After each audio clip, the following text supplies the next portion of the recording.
But you went in the black carriage towards Castle Ravenloft, passing through Vallaki, seeing the carnage that Vallaki had turned into, almost a ghost town as you passed through. Many buildings burned down, very, very few people on the streets. You continued eastward along past the old Bone Grinder windmill and up to Castle Ravenloft. And kind of on the way there, you decided to read a little bit more of the Tome of Strahd, gathering you some more intel into the life, the history of Strahd. At least it's the way it's written in his words. And found yourselves at a very fancy dinner event with some interesting characters that turned up. You met a character named Cyrus Bellevue, who seemed to be some sort of mongrel folk servant to Strahd, giving you all wine and food in a pretty extravagant meal. You also met his three brides, although you haven't had much of a chance to interact with them, not having had too much time between when you met them and when the meal started. But you did meet someone you've been searching for a very long time, in the person Gertruda, who you know to be Mad Mary's daughter, the missing girl from the village of Barovia. And she seemed pretty devastated to learn the news of Victor, and basically ran out of the room, leaving you all to have dinner with Strahd himself. Each of you were given an individual letter asking for something, and each one of you drank wine as a toast to having some sort of partnership, one way or another. And after bringing you to his study, his library, he offered a deal that you struck with him in exchange for the heart of Argynvost. He requested you to investigate. He thinks that one of his three wives is feeding somebody some sort of information, a spy, you could say. With that, he asked if you wanted a guide through the castle, to which you declined. And he did say that although the things that he controls would offer you no harm, he does not control everything, something you were probably surprised to learn. And with that, you set out down a strange spiral staircase from the study into the brazier room that you've been in before. For some reason, even though you were on the way to talk to one of the wives, a strange-looking iron horse caught your eyes, to which you decided to pull out some of the gears that seemed to lead to some sort of contraption. That's what led to two iron-looking golems filling the room with poison and almost costing each one of your lives. And it did cost one life, that of Train, which was brought back by some sort of dark magic, some dark card that Sid you used, basically in exchange for his life. If Train breaks any laws in the next year, you receive some sort of dark curse. That much you know. That brings us to here in the brazier room. Any questions before we dive right back in? Are they well enough for me to slap them? Or I'm not going to kill them with a slap? I don't think Train so. is not okay enough No, for that. no, I actually don't think so. I think three of them Okay. are so badly injured that may kill them. All right. Cool. Good to know. Look at you, Mercer. Can you do anything about this? I have a few spells, but Jesus. Hey, I can lend a hand. And I'll heal up. So I believe I'll give Train a heal here. I can't move my character. Oh, it's paused. That's why. Right now, Chance will also walk up to you, Train, and put a hand on your shoulder. I would say probably as Mercer is doing the same. And she, knowing that you were the first to defend her when she met you guys, she heals you for a total of 6 points of health. It's not much, but it's all that she has. I add another 7. Mm. I'll go Train. up to Train looks up, receiving the heals, and is obviously just still in shock and barely reacts to you guys helping him out. He's in terrible shape, emotionally as well as physically. I've got some. So I've got 1 first level and 3 third levels left. I have more than that, so just hold on a sec. I am going to use my chalice form. So you'll see me use one of my starry forms. Come on. Not working. Come on. Do the thing. Do the thing. It's doing nothing when I click on it. Which one are you clicking? Chalice. Chalice. Details. It is set up. You have to target an ally, it says. An ally targeted? but I gotta just turn it on first.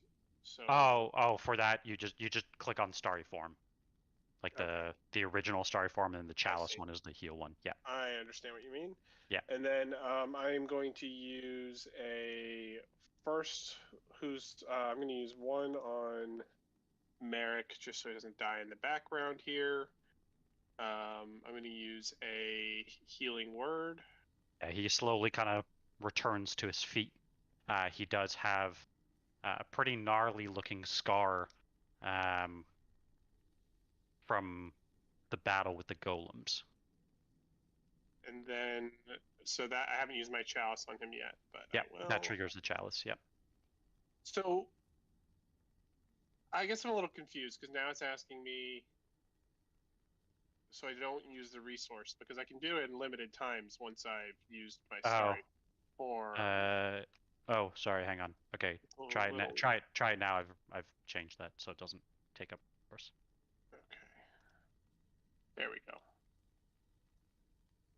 Ooh. Ooh, Okay. big heal. And then That's I'm going to do another one on myself. Okay. So I'll do a healing word at 2nd level on myself.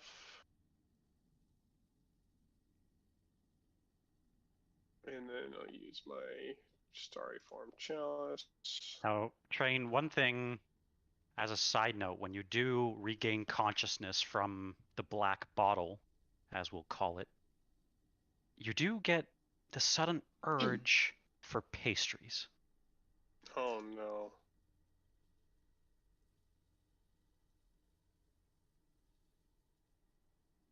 Pastries. I always have that urge. It's true.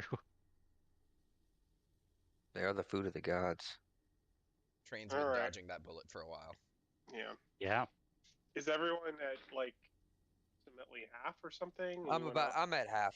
Yeah. I'm 6 out of 68. You have Oh, shit. six? Yes, thought it- yes. 1, 2, 3, thought- 4, 5, 6. You have Did we 14. What I see. I just healed you Yeah. up. Oh, okay. So I have 14. But I do have a second one, so Mathiel will take a big deep breath, and I'll roll my second wind. All right. But immediately he'll just kind of like slump back over. Yeah, you should be able to target yourself and you use that on your character sheet. It's under the features, I think.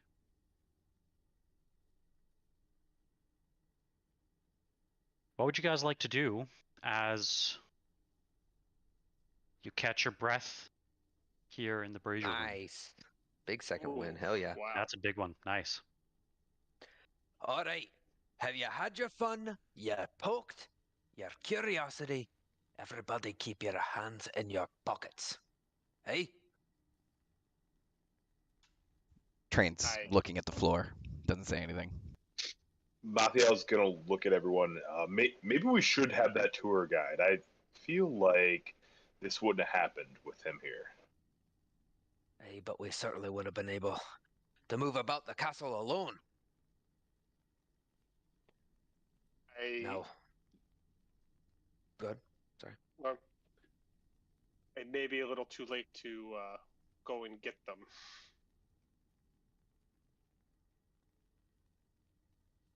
Well, I think we've done enough investigating in this room.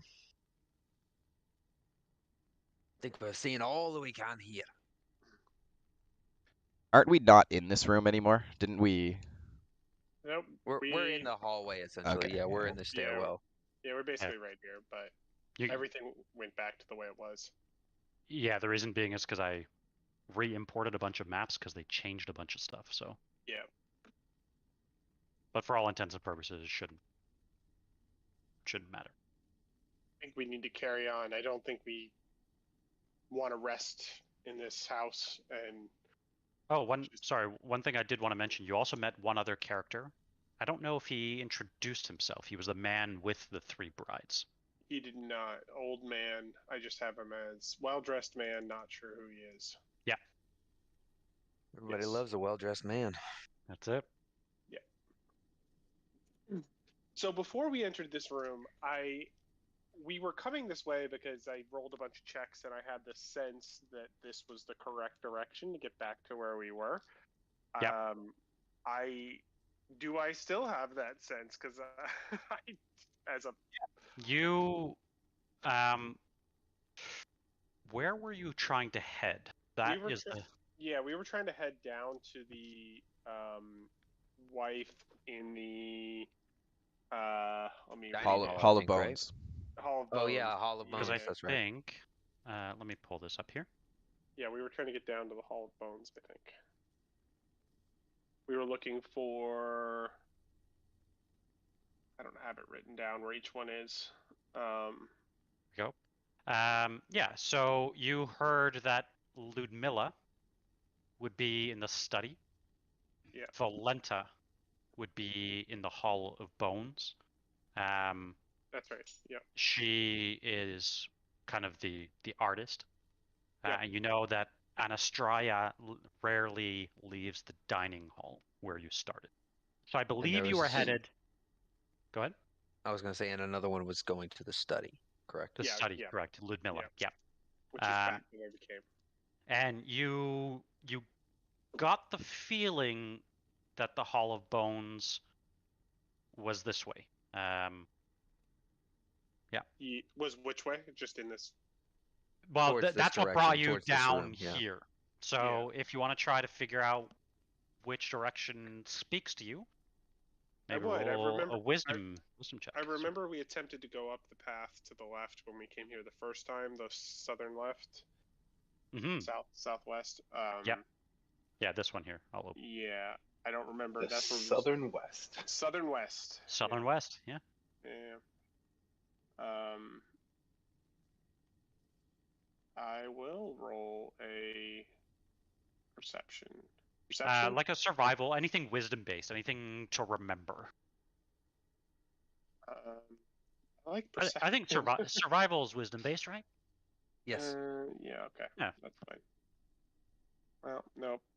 So, yeah, as you remember, you do, like, you remember being in this room. You remember, obviously, taking one of the paths. You do remember coming out of this door at some point, but you don't recall necessarily where that leads. Yeah. No idea. Which way, lads? I guess down. Yeah, I can't tell from the image. Is this down or is it up? These stairs go up. Yeah, I don't like the idea of going back up. What about these stairs? They also go up. Oh. Then do we want to check out this door?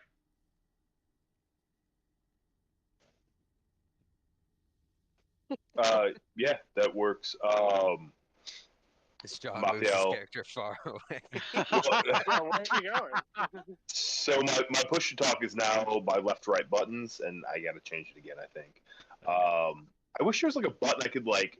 Is there a button that nothing is ever tied to? I use control, but I don't know I use if you'd just use that. yelling Okay. as my push to talk. As I talk. I would do that. My dog would freak the fuck out. Makes sense, makes sense. Yeah, control's probably pretty safe. Although you might roll with disadvantage sometimes. Yeah, I'd like to just, from a distance, peek at this door. Does it look...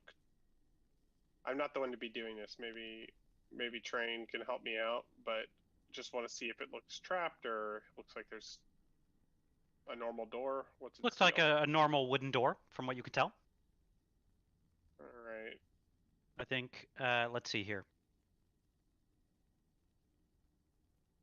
I just want to confirm if it says anything about any of these doors in here. I don't think it does, because, yeah, it doesn't.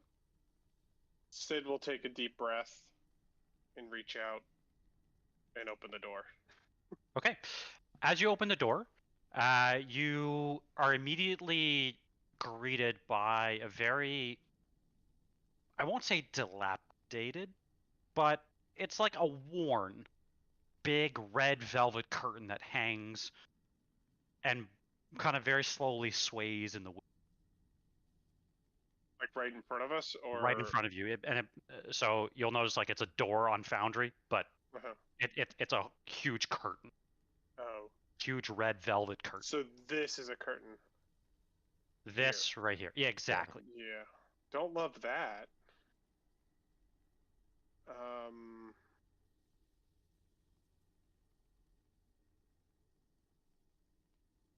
Oh, God damn it. I'm gonna try to just step in and have a listen. Do I hear anything? I see webs over here. Does it look like spiders crawling around? No, it doesn't. It doesn't necessarily look like spiders. It just looks like this room hasn't necessarily been used. You think in quite some time, or at least hasn't been taken care of. I don't think that's the way. That gives me Look, the spiders. vibe that it's. What's going on? That gives me the vibe that it's not the correct direction to You want to just roll a perception check? pass. Sure. Yeah. You quickly kind of listen to right next to the swaying curtain, and you think you hear water. What sounds like slow water that's just like in a pool, but it sounds like it's kind of like moving ever so slightly, making very, very not small waves, but you know what I mean. It's kind of like hitting some sort of hard surface.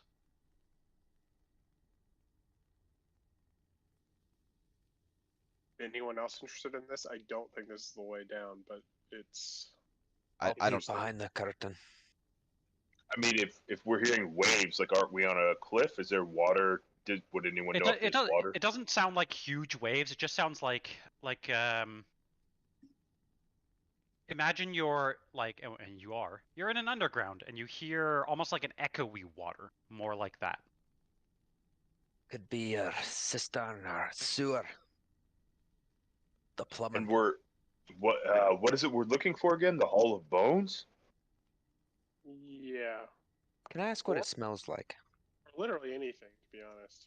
Yeah, so now that a lot of the poison has kind of faded, it smells,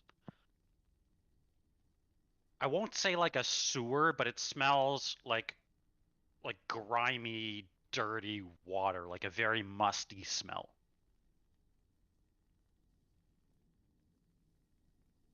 I'm just gonna I would like to just very carefully, not fully like rip open the curtain like shower curtain style, but just, kind of give a peek behind and see if I can see anything from that point.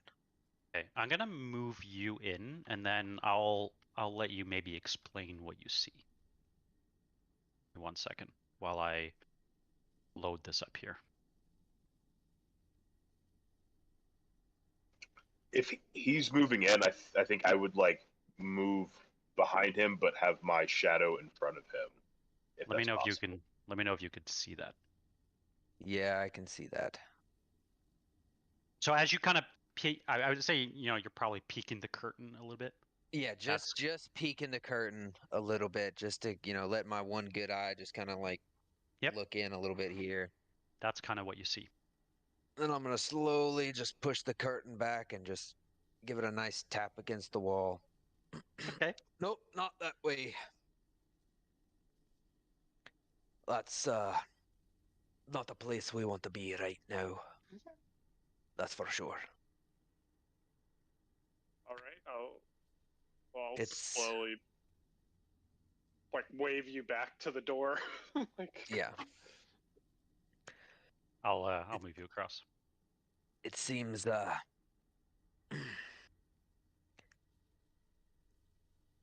well, either Strahd is really into S&M,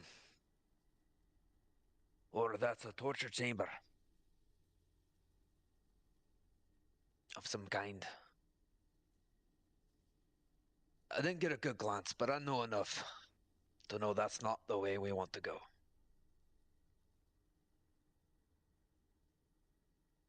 well, let's take one of these other doors. Maybe, hopefully, we don't end up back there. Matthews, are you hurt again? How did you do that? I think that's his. Oh, that's That's That's his- my It's shadow. a shadow. Okay, I'll okay. I'll delete the. There you go. I was like, what? What'd So, you do? We've been in the game 5 minutes. I'm gonna suggest this direction, and only because I know that there's a trap that we already triggered, and maybe like we can avoid it. And I think we have a pretty good idea of what that trap is now. Yeah. Ah, good times. Good times. That we do. At least we didn't do the poison trap that session. Last time, oh, you would have died. Yeah. Yep. All right. So let's go for this direction. Okay. Trey, do you see that trap we must have triggered last time? Train glances up the stairs and just kind of sighs. I didn't see it last time either.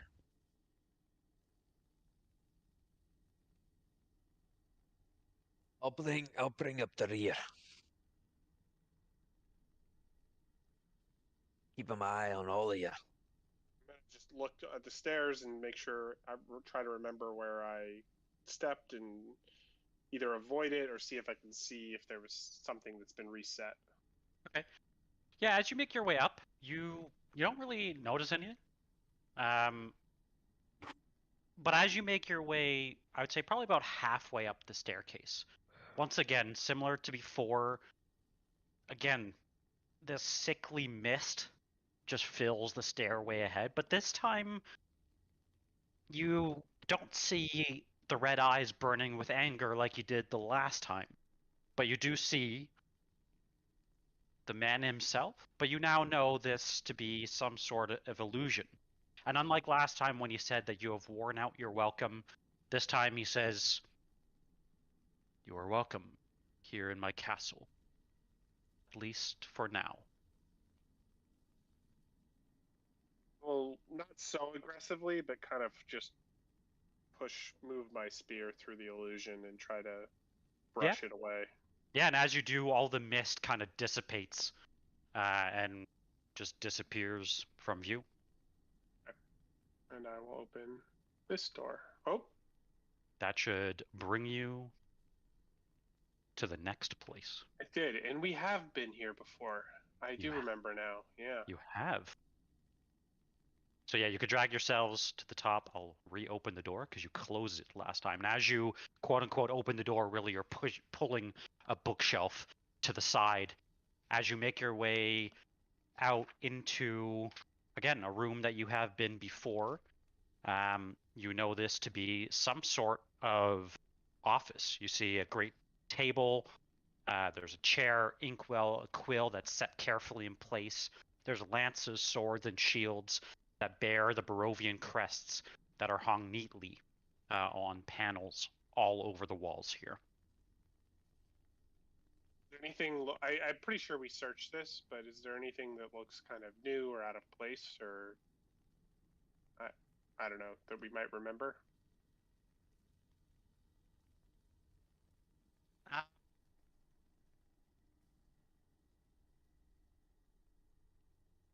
I would say roll a perception check for me, Sid, just because of your passive perception. Train did not get pulled into that other room. Oh, did you click the button? There's a button that says like leave scene. It looks like a doorway. It should automatically move you. I'm playing on Firefox, and I don't think that button's going to show up for me. Oh, okay. There you go. Let me know if that worked.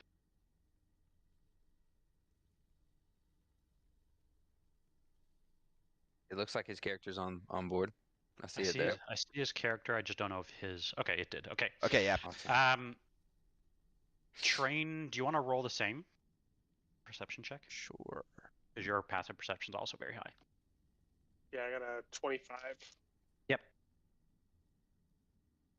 Nat 20. Okay, that's fair. You sense something, Sid. It's like your hair kind of stands up on the back of your neck. But Train, you feel a very dark presence here. Almost as if like something is sitting on your shoulders. Guys, something's wrong about this place. Everything about this day is horrible, but I don't think we should be here. Something or someone's watching us. Eyes of the grave. Thank you for linking it.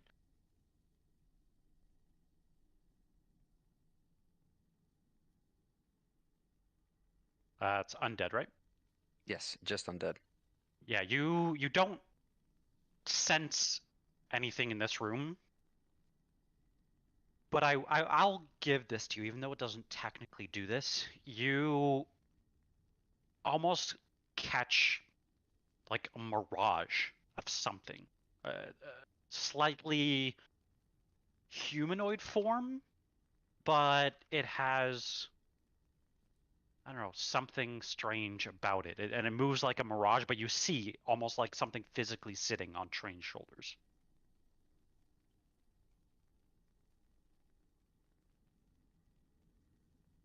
Show yourself. We are friends here and been allowed by your master. No tricks.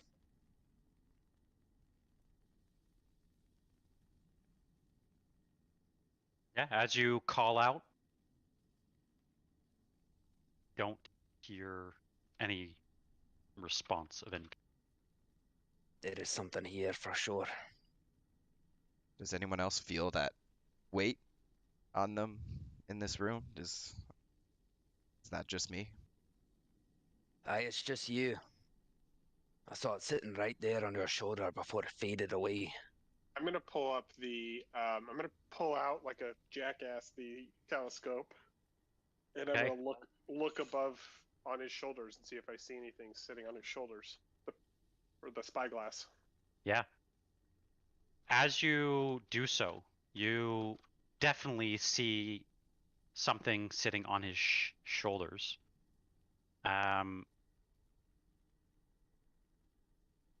You see something like that.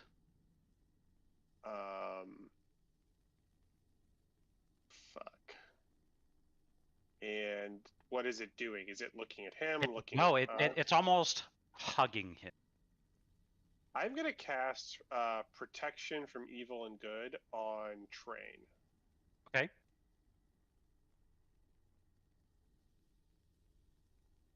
And it's using killing all my spell slots, but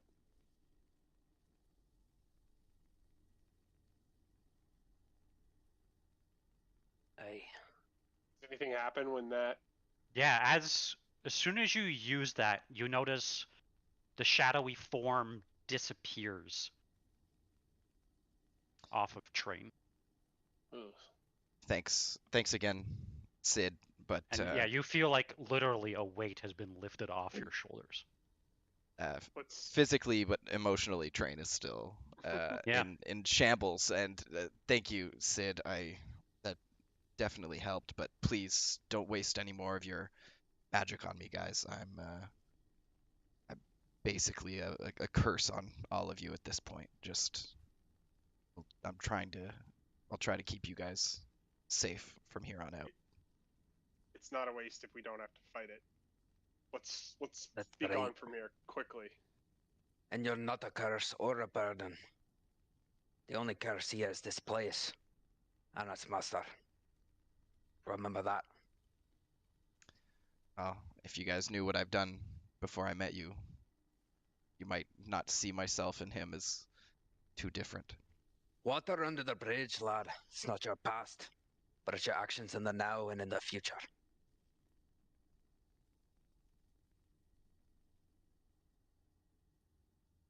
So I'm remembering this room. Mm-hmm.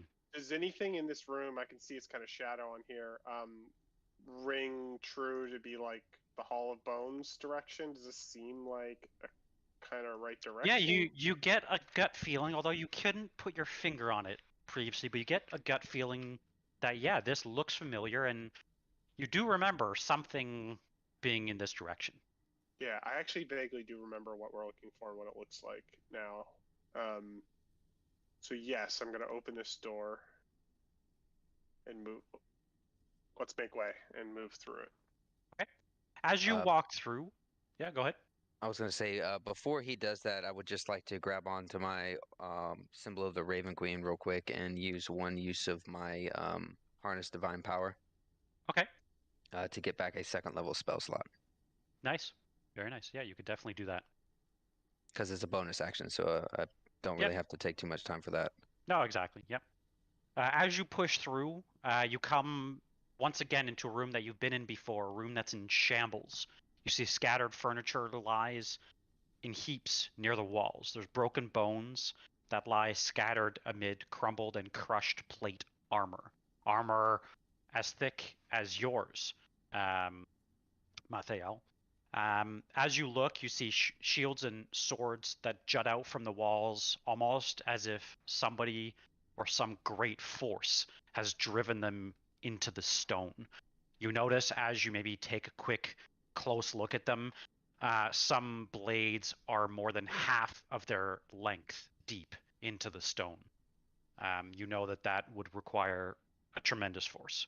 You notice that there's two doors, or rather, two doorways. One is that heads to the east, and one door that leads south. I vaguely remember a door to the east, but I'm not 100%.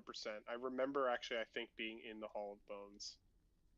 Yeah, what I'll do is as you look to the east, you notice there's stairs that are going up. Mm-hmm.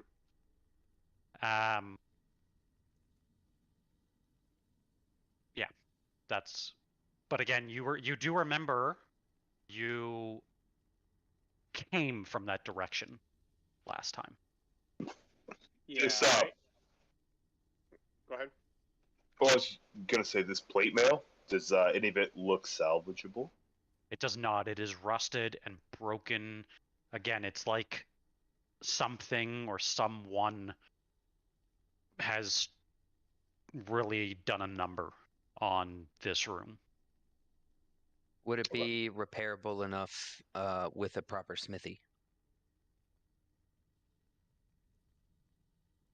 You think perhaps, but it would be difficult.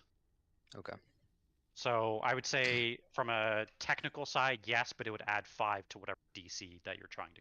I was just going to say, if he wanted to pick out his favorite piece and hold on to it, I could, as soon as we get out of here and have some downtime, I could try to help with that. But if they're that beat up, that might be easier just to buy a new piece. For sure. What would you like to do? Well, Sid, You seem to be the one with the nose for the direction. What do you suggest? I remember the Hall of Bones, I think. I think we've been there, and I think it's nearby. I just don't remember. And I'll kind of look each direction. Yeah, roll another wisdom check to see if you can remember where. And it's actually interesting because I don't think, John, you haven't actually been through here, right? Nope. This is actually new to you. No. So that's Yeah. actually, yeah, that's interesting.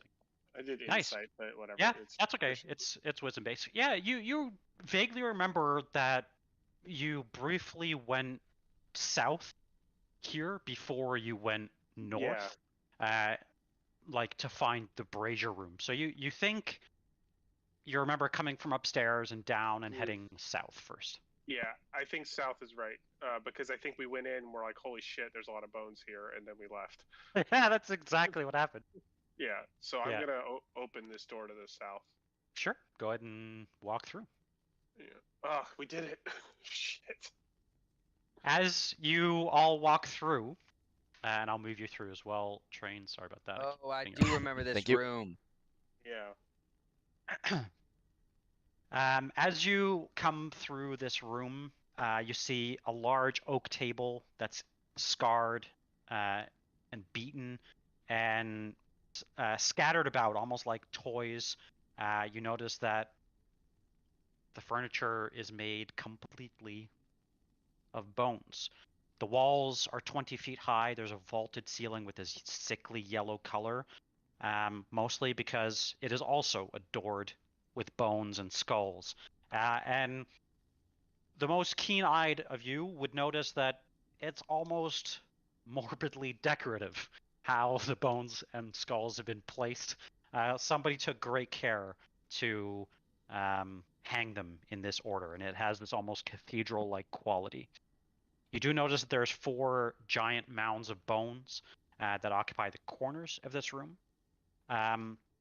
But you notice a familiar face, a face of Valenta, the lady, the wife of Strahd, who, well, as far as you know, has been pretty quiet so far, although she did share with you that she liked art of some kind.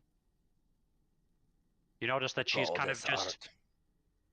Yeah, as you say that, she says, yes, do you not think beautiful? It's a little gauche for my taste, but And she's actually staring up. She's looking above a set of double doors. She's looking up at what appears to be a giant skull. A skull that clearly belonged to some dragon of sorts. She says, yes, this creature, so majestic and powerful, hanging there, does it not seem helpless? And is it clearly the skull of what might be Argynvost?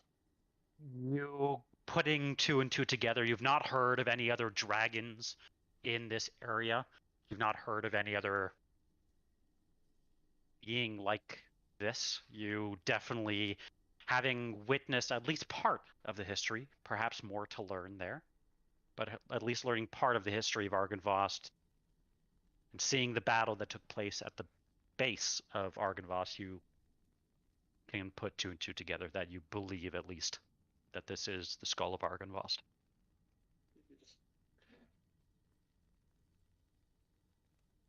Which, by the way, off table, this is what the real campaign wants you to somehow take and bring all the way back to Argynvost. Yeah. Yeah, that's ridiculous. Yeah. Don't mind, we got it tucked under our shirt as we're leaving Yeah, Strahd's yeah, castle, exactly. and Like, it's like, how are you supposed to do that anyway? But yeah, she's kind of just staring, and she's talking very quietly and very calmly about this skull. We'll just kind of breathe a sigh of relief as he opens the door and kind of walks in here. And it's, even though it's like this horrid scene, it's like we made it to our destination alive. Yeah.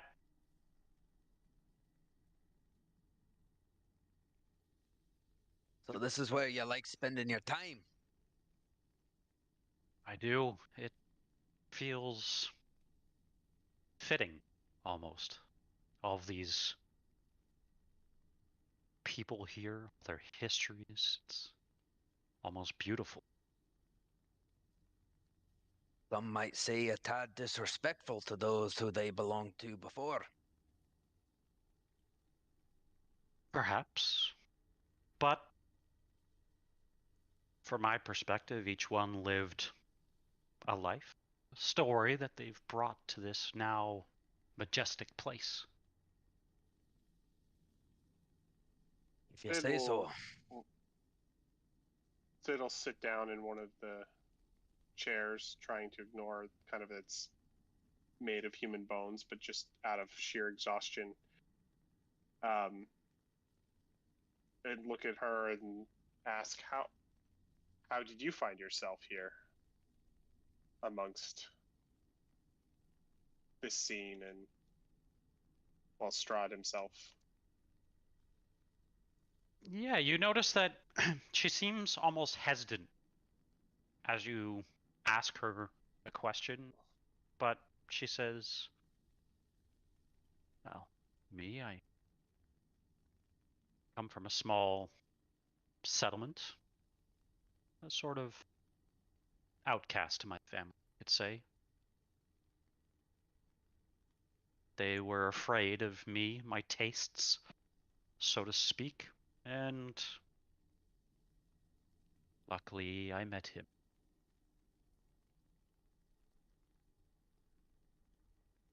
She seemed, yeah, is there any sense of, I'm asking to make an insight check, but does she, yeah. Like, if she's lying, basically, or any tell?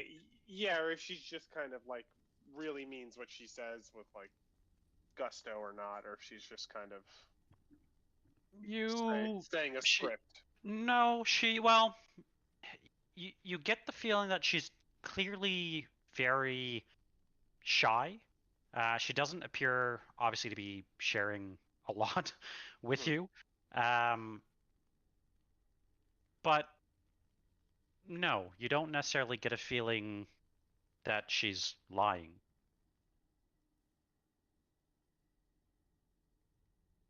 You She don't. does look at... Oh, sorry. No, go ahead. So you don't share the same interest as your sister wives, then, do you? No. But that's what makes us all so unique. And what do they enjoy? What do you know about them? Didn't get a chance to talk to them much at dinner. No, they do like to control the flow of things. Have you ever wondered what they taste like? No. Well, what tastes like? She kind of pauses and looks at you as you speak up from the corner, and she says, well, I always get this feeling now that we know each other. Every time somebody walks into a room, I always wonder what they'll taste like. I get the same feeling every time I see food. Well, we both enjoy a good meal then, don't we? Wait, are we food? Not yet. Mathiel's gonna move, or his shadow's gonna move closer to her. What was her name again? Her name is Valenta. And when does someone become food for you? Well, usually whenever the games are done. Games. What does that taste like? A strange looking thing there. She's asking about your shadow. I've never tasted my brother, so I'm not sure. Ah, your brother? Surprised to see him in this way. Surprised you've made it so far. Why is I that? wouldn't have made it this far without him. Well, listen, I would love to chat more. Any other questions that you had? I do like to be in a quiet place now and again. Hey, that's fine, but we're just trying to find out a little bit more about our hosts and who they are, what they like. Christmas coming around and all that. That's a joke, but I didn't really say that Yeah. part. Some in-canon holiday coming around. Yeah. Well, what I like to do, sometimes I like to create dolls. Sometimes I take some of the bones from here and use those as my canvas. Sid's eye like twitches at the mention of dolls. So you'd say you're happy here, then? Very. Content with your current situation? Of course, who wouldn't be? I am with the most powerful being in all of the land, in his land. And who is the woman who was very quiet and looked like she was like queen bee of things? I probably got it. I think it was Ludmilla or. So that was Ludmilla. Yeah. Yeah. And who's the three wives again? So this is Valenta. So- Yep. Yeah. So you have Ludmilla, Valenta, if you want to write these down. Ludmilla, Valenta, and Anastasia. Well, seems like some of your sister wives, at least one of them, may not have been too happy with her current situation. At least doesn't seem as happy as you seem to be. Ludmilla, I believe her name was. What makes you say that? She had an air of annoyance about her at dinner. Like she didn't quite want to be there. Sometimes we all have our off days. But I can assure you, we all want to be here. Definitely inciting. I don't know if I can. Sure. Yeah. Does that seem like bullshit? I'll definitely insight as well since I'm talking to her. Absolutely. Ooh. Not 20. Oh! So you don't think that she's lying, but some of the things she's saying are clearly strange, even strange for Barovian standards. And yeah, you found it. There's definitely some tension in the room when you had dinner. So you're saying you all get along then? Peachy creamy, like one big happy undead family. As you say that, you notice a slight twitch in her face before she says, "We don't always get along, but we don't need to get along with one another. We need to get along with him." Yes, but how does it feel not to be top of the food chain as far as wives are concerned when it comes to the most powerful man in the land, right? I can assure you that our relationship is secure. Come Whoa. on, lass. You might fool the young lad here, but I've been around. There's more, though, to what you're saying.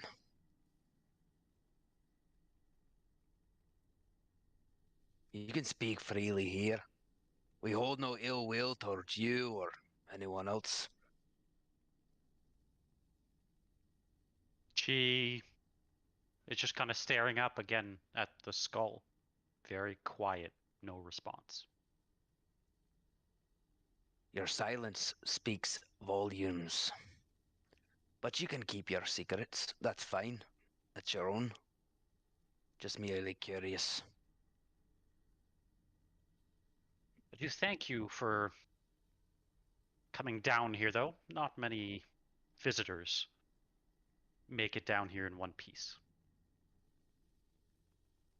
So to try to break the tension a little bit, Sid will kind of stand up and look over at Train, and I think you mentioned some art you wanted to share with our friend Train here. Train snaps out of the haze he's been in. It's, oh yeah, you offered me a tour.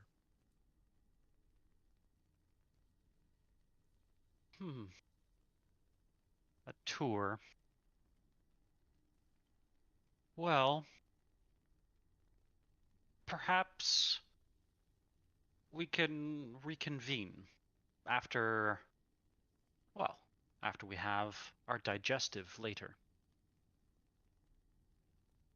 Sounds like a plan. Now that we know our way down here, we'll be sure to meet up safely in one piece. I'm sure of it as well. And if not, well, your bones would make a fine collection.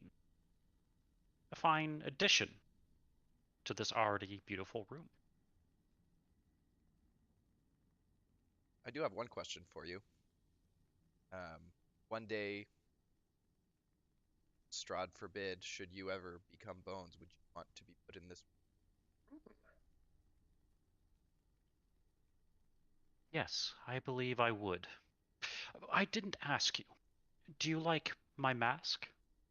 I've made it myself. What does it seem to be like made out of? It is made of bone.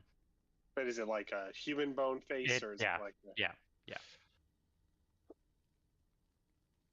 Who is it? Unfortunately, that I am not sure of, but I found him. Just, well, actually, I think you're standing in the very spot.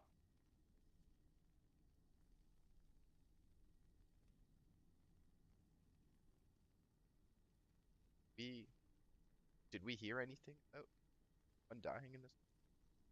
No, but just from the body, like all of the skeletons around. Just a random skull. Yeah. Oh, I think it's very fitting. Suits you, sure. Here, if you want a background picture, I'll share this with you.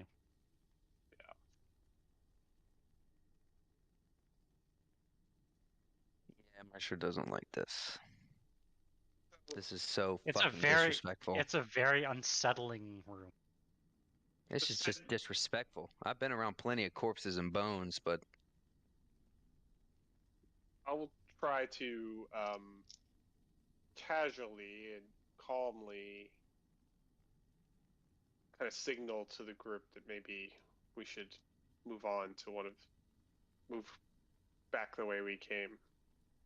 Kind of, why don't we leave her to her privacy and come back later for a tour? Real quick, and maybe I missed it. Do we know her like backstory as far as like have we asked her who she was before she was Strahd's wife?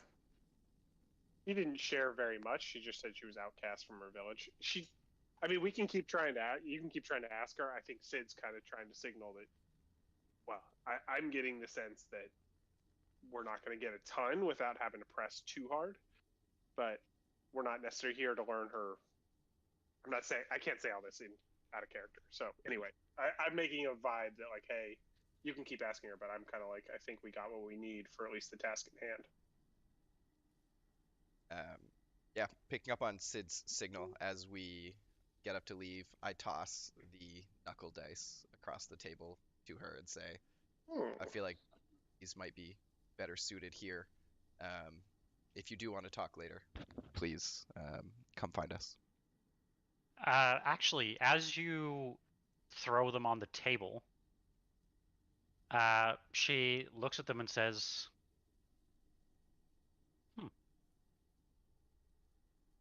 maybe you're different after all. This is a beautiful piece. Whose are they? Have you ever heard of Blinsky? Is that where we got them? No. Or did we get them from... We got them. We got them from the other shop, eh? But there was Blinsky stuff there. It wasn't. I don't think. The Yeah. knuckle dice, or there was wooden dice and then there was knuckle dice. Yeah, Right? the knuckle dice we had got It back wasn't in Blinsky. Barovia. I don't think it was Blinsky. I think it was the other shop Yeah. that you're thinking of, the one that had Belinsky's like toys and everything in there. Yeah, I'm thinking of the first shop in Barovia that had the Yeah. like giant kid. Dimitri, you hadn't joined us yet, so Yeah, but I do remember Belinsky's shop though, no. because But that's the first session that I joined Yeah. in. Yeah, no, Yeah, there's I'm Blinsky that's not shop. that's the wrong shop. I was there's the wagon conflating. wheel shop that Yeah. we tried to buy the wheel repair kit. Box of dead moths. the box of dead moths. That's we got the knuckle dice that same trip. Okay. Yep. So not Blinsky, but I believe these are actually from gamblers who would take the knuckles of people who were caught cheating at dice. Sid is thinking to himself, trying to decide if lying is breaking a law or not. I'm not lying. That's actually just the description of. Okay. Oh, Yeah. amazing. Yeah. Amazing. Depends who you're lying to. Sid doesn't know that, so he's just like. Yeah, give me 1 second here. What an amazing description! I had no idea.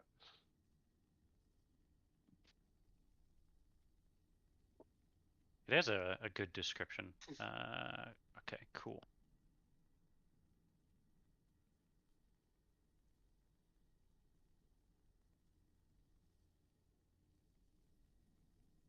I want to make sure I give you the right description here.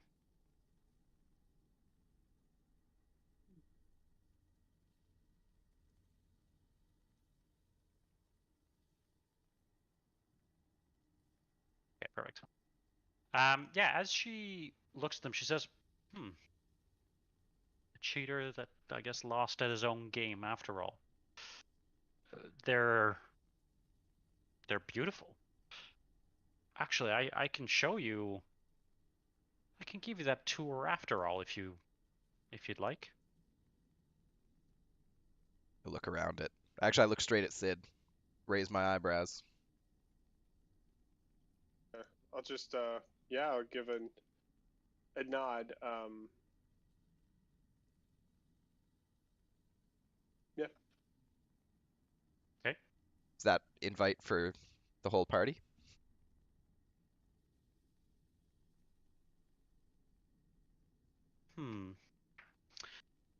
Well, I was thinking it should just be you and I. But if you insist that they come with you, that's fine as well. Trust me, they're just as in love with art as any of us. They'll really appreciate the trip.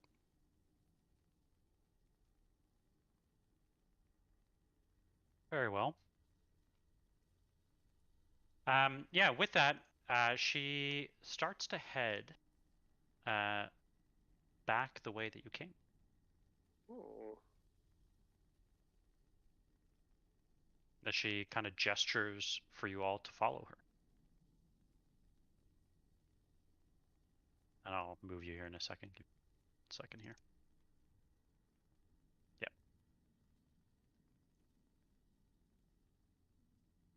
So, and she walks this way, very slowly up the stairs, a direction that you have went before.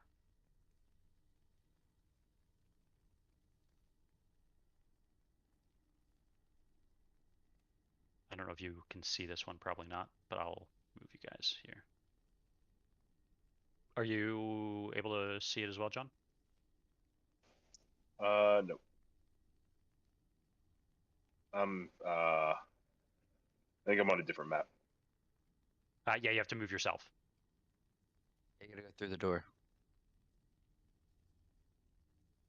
You are going the wrong way.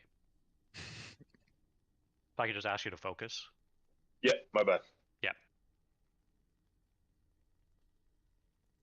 It's the west door. Yeah, there you go. I'm moving him. Okay. So as she leads you up the stairs, she leads you to a giant mural that hangs from the wall. I'll share it with you here so you guys can see it. And she points out specifically at you, Train, as she kind of walks you forward towards you. Said, "This is my favorite piece in the whole castle." It's beautiful. Can you tell us the story of what we're seeing? Well, this mural, it depicts the first battle where he was spotted. Battle in which he defeated and vanquished more than you can count. This is where he found his true calling.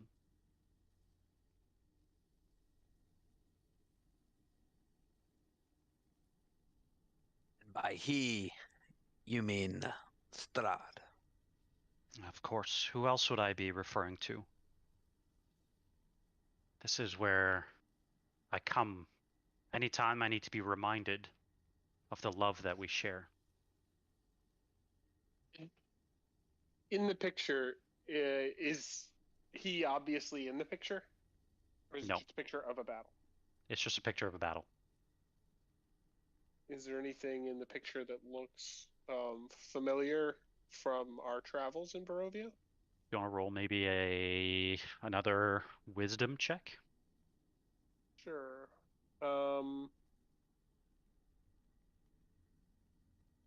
Either, I don't know, perception, or I feel like insight kind of makes sense for this, but Sure. Yeah. I prefer perception, but I'll take insight. Nope.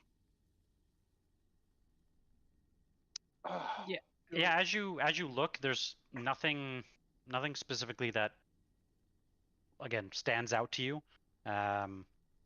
It just looks like a battle to you. How old is this painting? It looks quite old. It looks like it's definitely been taken care of and maintained, but it looks very old. Does it do any of the being a smith and having some skill in that, does the armor remind me of the memory that we saw where he was attacking Argynvost in the same style? Yes, the armor is definitely in the same style. You think it could even predate that? Okay. When you come here and remind yourself what it is that you love about your husband, what are the things that come to mind? What is it that brings you back? Well, we both share the same vices, so to speak.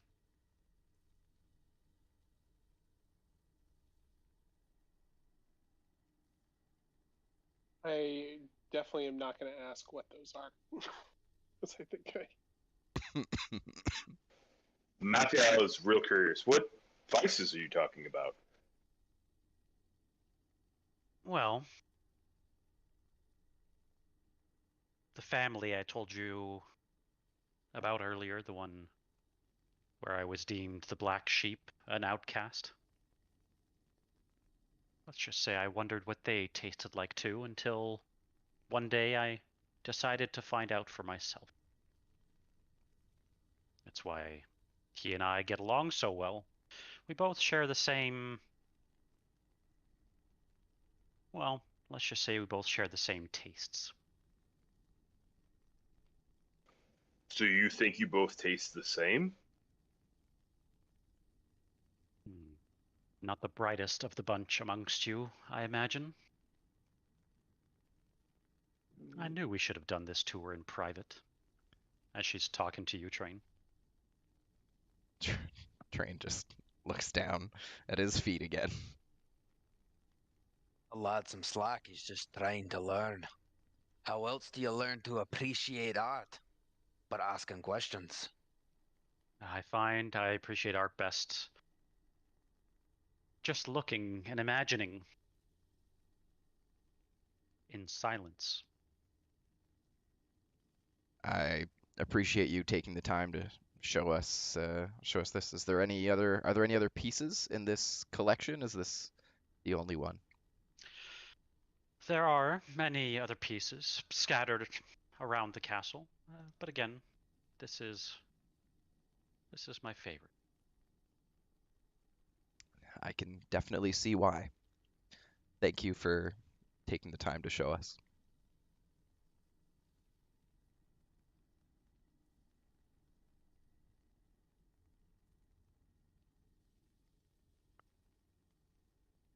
Do you want to ask anything, John? I mean, I don't know.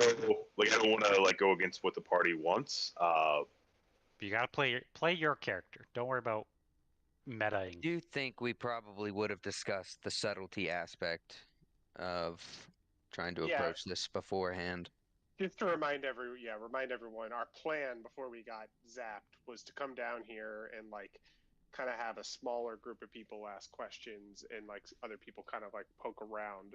We don't have to stick to that, but just that was like our in-game discussion in character before we set off on this. So I'm trying to place it a little bit of like just a little bit of like a light touch on certain people because I think that's what we established as a group we were going to try to do.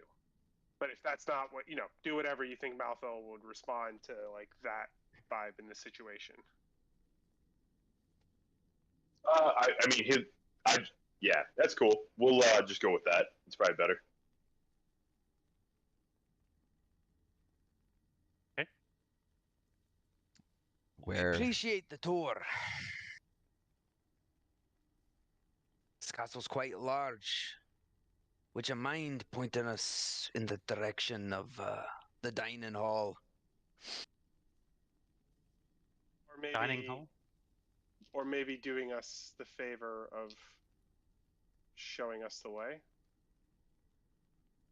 If it's not far.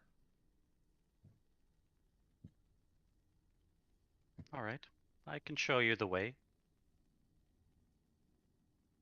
With that, she stays for another 5 or 10 seconds staring at the painting, and then she starts to lead you to the dining hall.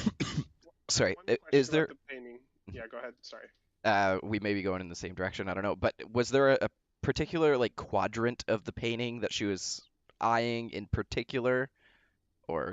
No, not in particular. You notice that she's just kind of not blankly staring, but just, yeah, you think, taking it in, so to speak. Cool. Is there an obvious? So there's the kind of von Zarovich side of the battle, people wearing the armor and stuff like that. Yeah. Who are they fighting or slaughtering or whatever? Like, who's the other side of that battle? Is it obvious or is it just? It's not obvious from what you could tell, but do you want to maybe roll like a history check? See what you can.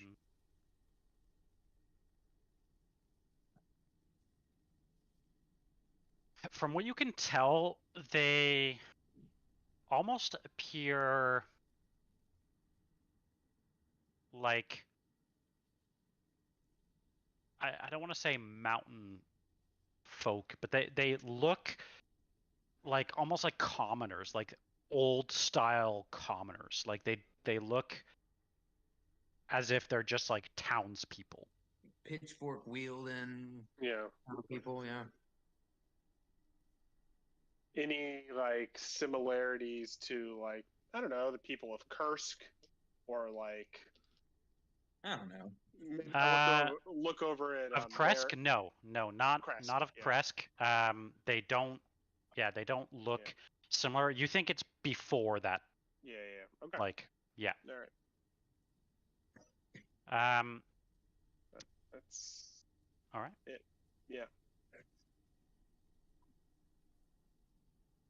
Give me 1 1 second.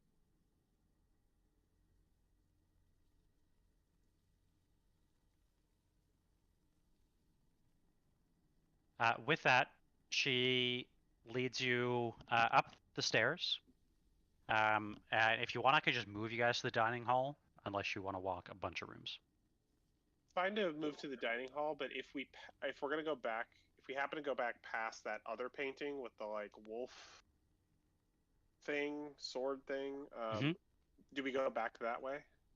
That was, I think, in the entrance. You would not pass that. Okay, never mind. Yeah. I would like to, as if we're- possible. Oh, sorry, John. Go ahead. No, go ahead. I was going to say, if you're moving us just straight to the dining hall, Mercer definitely would be trying to keep an eye out for any rooms that do look interesting, any doors that are open. Just Okay. even Well, why don't think we move together then, and then you can, if there's anything that catches your eye, you can. So she will start walking up these stairs. As we're walking,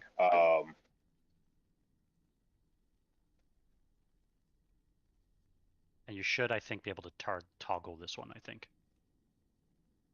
I'm unable to move. There, You there got to should move be like, down first. Yeah, I had the same problem. yeah, you gotta move to the bottom of the stairs first. There's probably some walls or something in the way. I can't move any further than this. I think we're short. Wait for me, I got short legs. Give me Hold on, 1 Jeff. second here. Yep.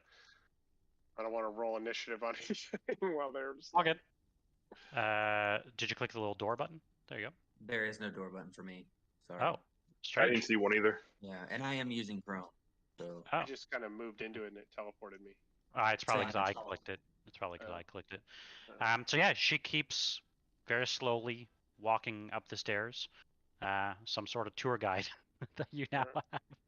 Hey, whatever. I know it's yeah. just much safer. All good. I can't move while I talk because of the push talk, but Oh. I'm going, like, while we're walking, Mathiel wants to ask, do you consider Strahd's other brides to be your sister, correct? No, not sisters, so to speak. More like roommates. You wouldn't consider you to be family? A strange family of sorts, I suppose. Well, unfortunately, I know that family doesn't always pan out as it should. If you had to guess, which sister would you least trust with some information?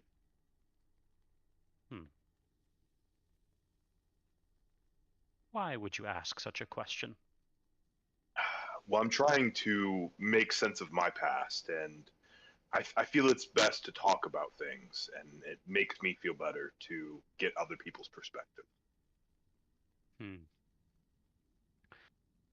Least trust. Well, I would have to say Anastrea. She's always the loudest of the bunch. And what about you? What do you think the other two would say? About me? I think Yes. they'd be jealous.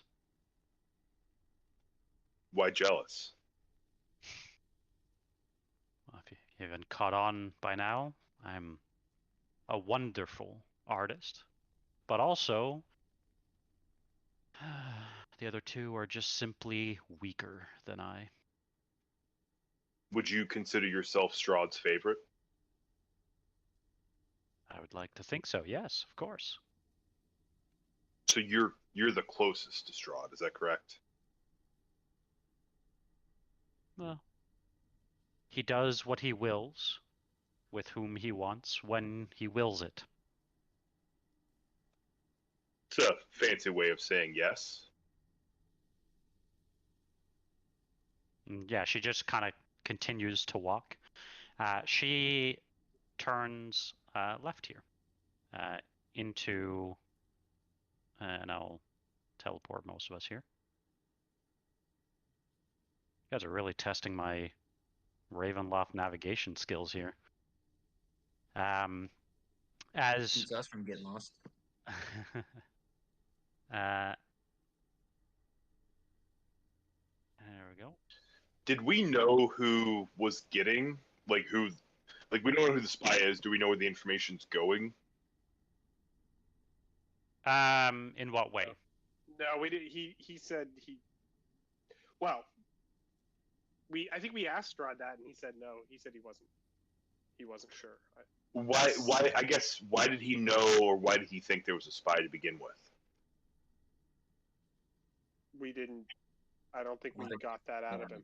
No, I don't think we got did. that out. We did ask Oh, who no. was going to though, but So I feel like I asked. yeah, so you did ask, and he did share with you, that he had a meeting with a certain seer, Mhm. and that seer Oh, shared yeah, with that's right, him that's right. that there was basically, and I'll just confirm here exactly what he shared, but give me 1 second.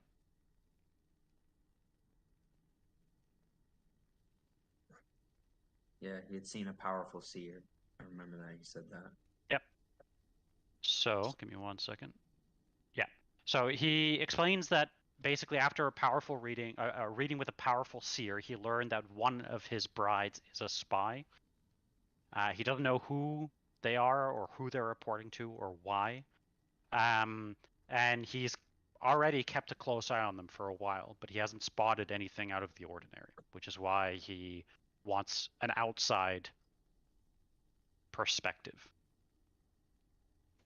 Okay.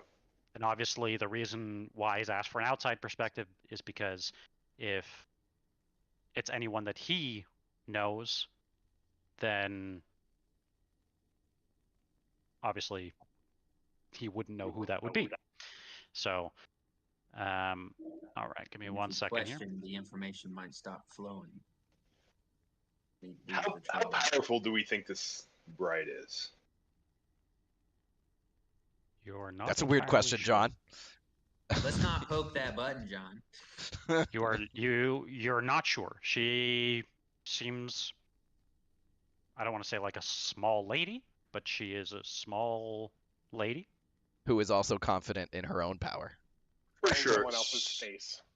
So yeah, well, I mean, so I mean, I feel like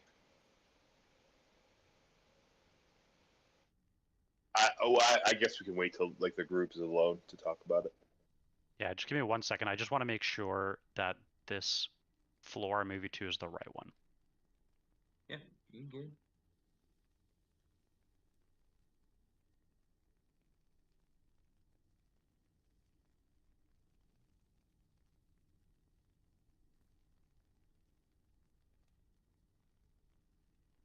Oh shoot, it's 3:50 a.m. Should we take a rest here or no? In game. Yeah, like in game. Oh yeah, there it says it. Yep, it is very late in the evening. For a vampire, that's midday. For sure, but I don't know when do we get exhaustion because I don't want to be exhausted in this. 24 hours after the last long rest. Which we took a long rest on the way here. Just short Okay. rest on the way here. I Oh, think. did we? Yeah, just short rest Yeah. on the way here. But Because we had we went into the book. Oh yeah. I honestly don't remember when our last long rest was. Last long rest was in the tower, I believe. Yeah. Uh-oh. We got zapped to Kresk, and then we were trying to find somewhere to stay there, and then I think we got up at like 5 a.m. that morning, didn't we? Wait, did we not?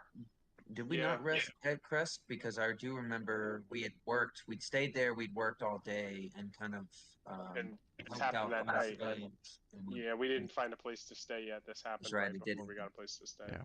You're right. You're right. You're right. So I Okay. think Exhaustion in we're the next few hours. We're approaching 24 hours. Yeah.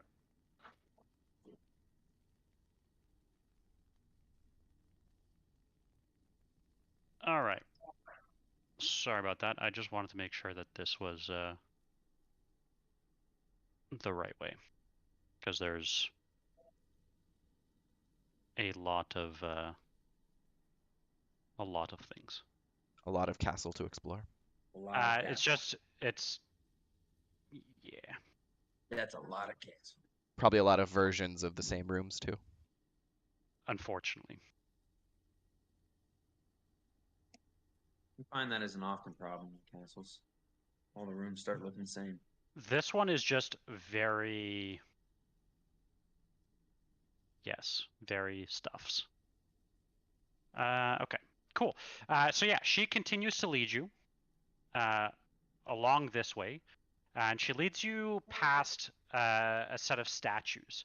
The statues are on your right-hand side, and like this area of the castle is very kind of like dark and decrepit.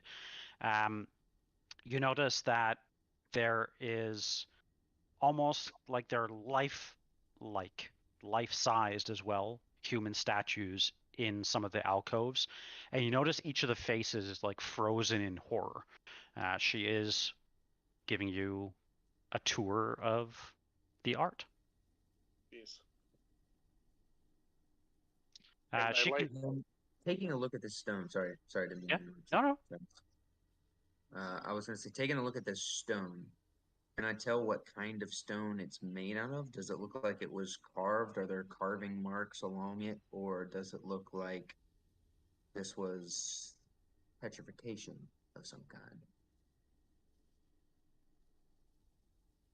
So, as you ask, and as of course it's always raining and there's lightning here in Barovia, you notice that as the lightning crashes down, as you're looking at the statues, the faces, the expressions on them continue to change.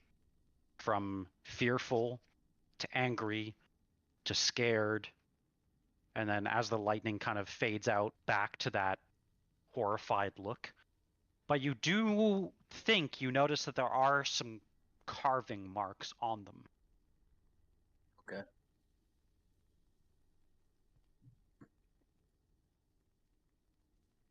So who made these? These, that I'm not sure. But peculiar, aren't they? Relatives of the great himself. Oh, these are Strahd's family. As You you might not know much about as that, soon as you Trevor. ask that, the statue you're standing in front of you whispers, "Yes." Well, that answers that then. Damn. I don't know if you know much about dwarves, but we have an affinity for stones and the craft. Did you have somebody local make these? I'm Yeah. sure, but these statues are many, many years old. I can tell. Finely done. If a bit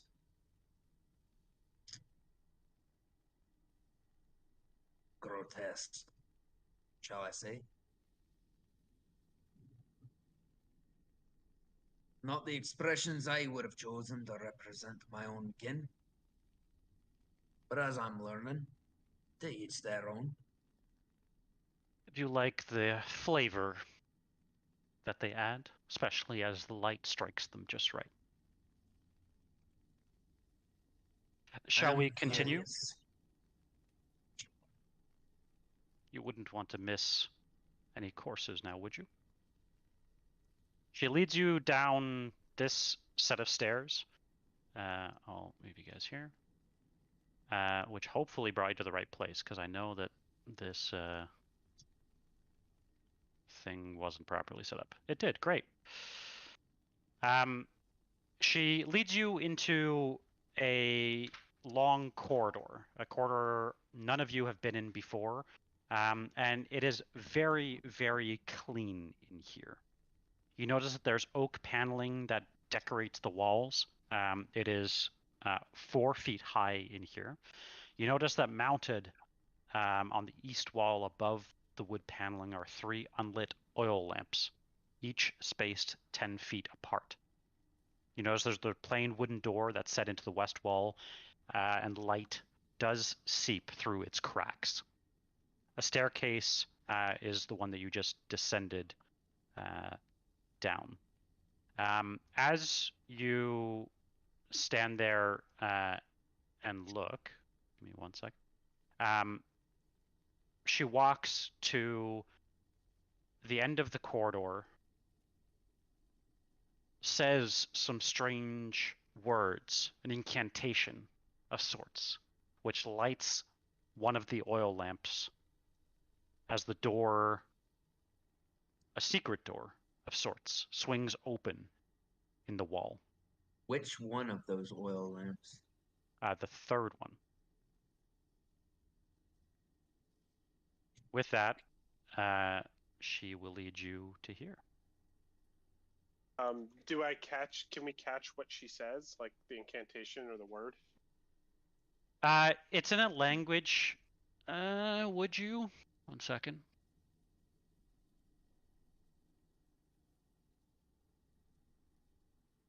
Yeah, it's in a. It's in a language you don't understand. Okay. With that, I'll move you guys here. What? No, sorry, he's not a wizard. I'm thinking of a different group. Oh, what are these? Just to double check, did it? Actually, I'll say this in character. As we go through the secret passageway, to the dining room, correct? Kind of worried that she's taking us somewhere we don't expect. Of course, the dining room is where you want to go. That's where I'm bringing you.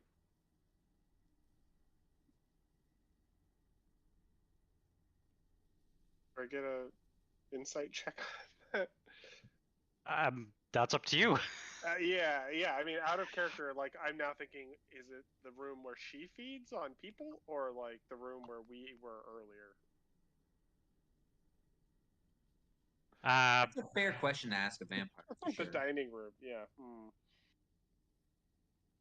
Yes, back where we'll all share the last course later on the evening. So much not. That's not more precise. That doesn't. God damn it. As you enter this room, though, one thing does catch your eye. And as she kind of pauses as she enters the center of the room, she turns back and says, "Don't you find this room just so calming? Cyrus has done some of his best work to date here." She points up, and as you look up, you notice above you, about 10 feet up, some sort of floating skeleton that seems to hang from strange pegs and strange chains.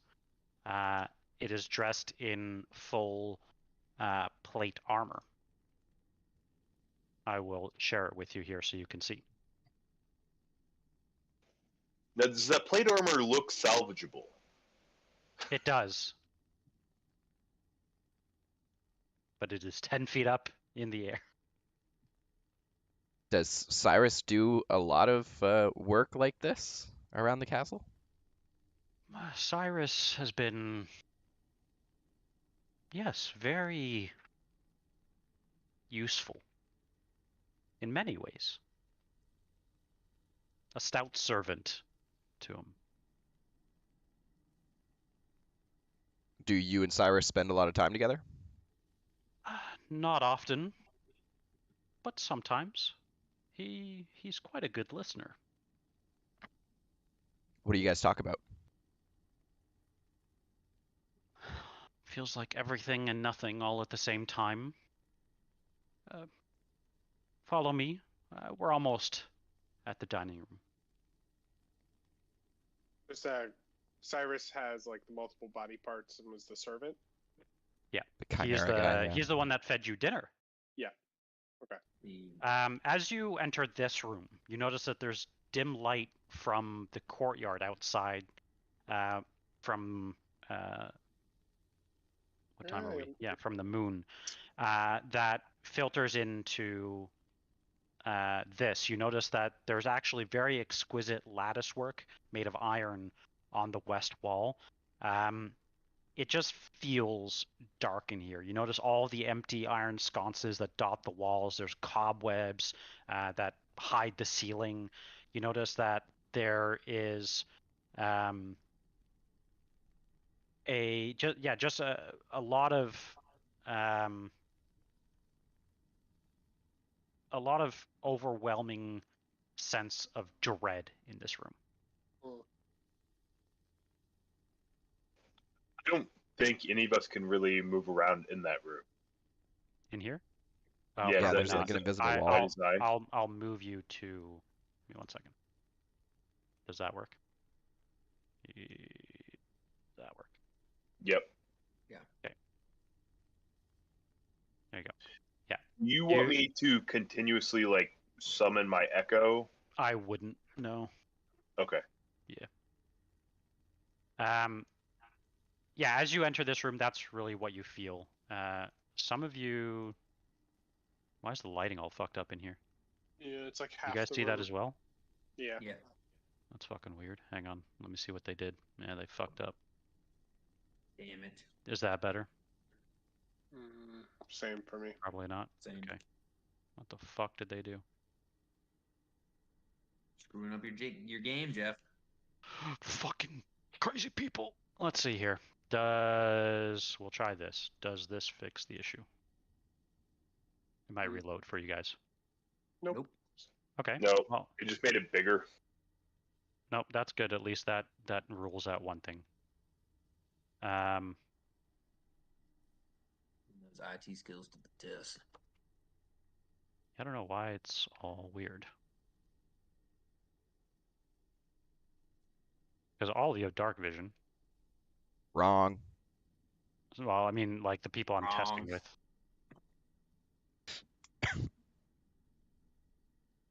Oh, wait. I know what it is, I think. Did that fix it? Nope. Nope. Okay. No. Cool. Dark.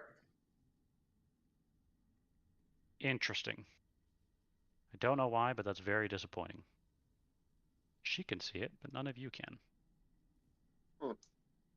Anyway, I will take a This picture reverse. of what it looks like, and I'll figure out why the fuck it's all broken for you guys later. Let me take a picture of that. Yep. It doesn't show any. There we go. Okay, I'm gonna put that in the chat just so you guys can see the part that I could see that you can't see for some reason. Anyway, she leads you down this set of stairs because that's where you were closest to. Can you just take I- us there? I will take you there. Yep. Okay. I think I see it. Got it. All right. While we're walking, Train's gonna ask one last line of questioning. Mm-hmm. Just say it's Anastrea. This one's Anastrea that we're with, right? No, Valenta. you are currently with Valenta. Valenta, okay. Valenta, I have a question for you. My party and we've been spending quite a bit of time in Barovia lately, and if we're going to be staying here, I think it's important that we brush up on the laws of the land. And I was wondering if there's anywhere where we can read about or learn what the laws are here in Barovia.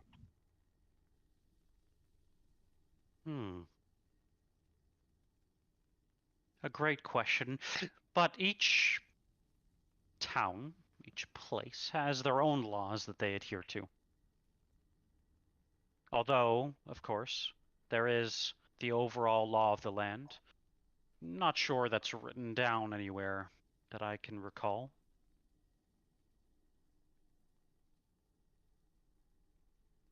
And what might that be? The law of the land? I just The want to law of hear the it from land. your words. Is that he is the law. No. As she leads you through this corridor, you notice she takes you past a beautiful mural hanging on the wall, the last piece of art as part of the tour. His face just turns pale gray with like total white and gray when she says that he is the law. You notice a very familiar view. It is the view from the far east of Barovia, looking down from a hillside down onto the village of Barovia, with Castle Ravenloft looming above. You immediately recognize that from many months ago now, when you first entered Barovia. You also notice behind you there are two very fine-looking statues, but they are not statues. They are more like sets of armor. They are probably the finest armor any of you have ever seen, although some of the features have been like polished and polished to the point of like starting to fade.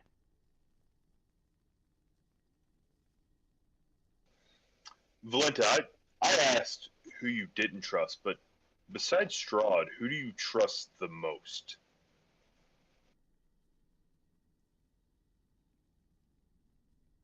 I would say probably myself, I suppose. That's fair. Who would be third?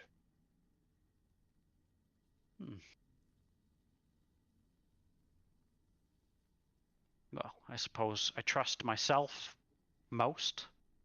Strahd second, of course, and Cyrus third.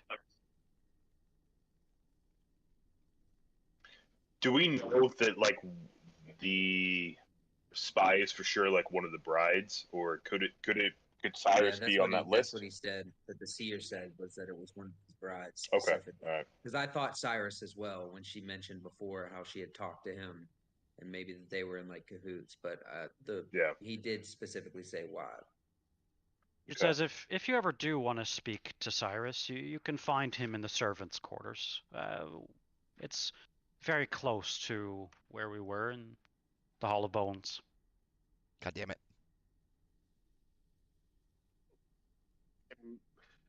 The maze of a place.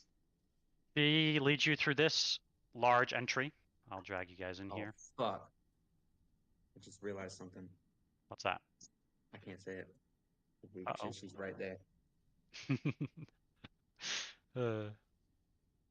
She leads you through this large entryway, and as you walk across into this entryway, you do recognize where you are.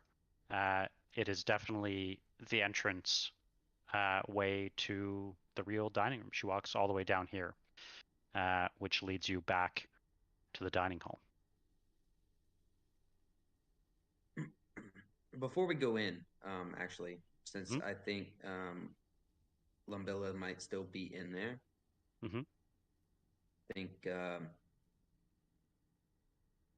I think we can find the way from here. I wouldn't want to take you away from your lonely art time for too long, but we appreciate you taking the time to show us. It's my pleasure. Perhaps we'll see you later for the last course. And she actually leaves walking up this spiral staircase. Going up. She is going up. Listen here. She said Cyrus's residence was down there near the Hall of Bones.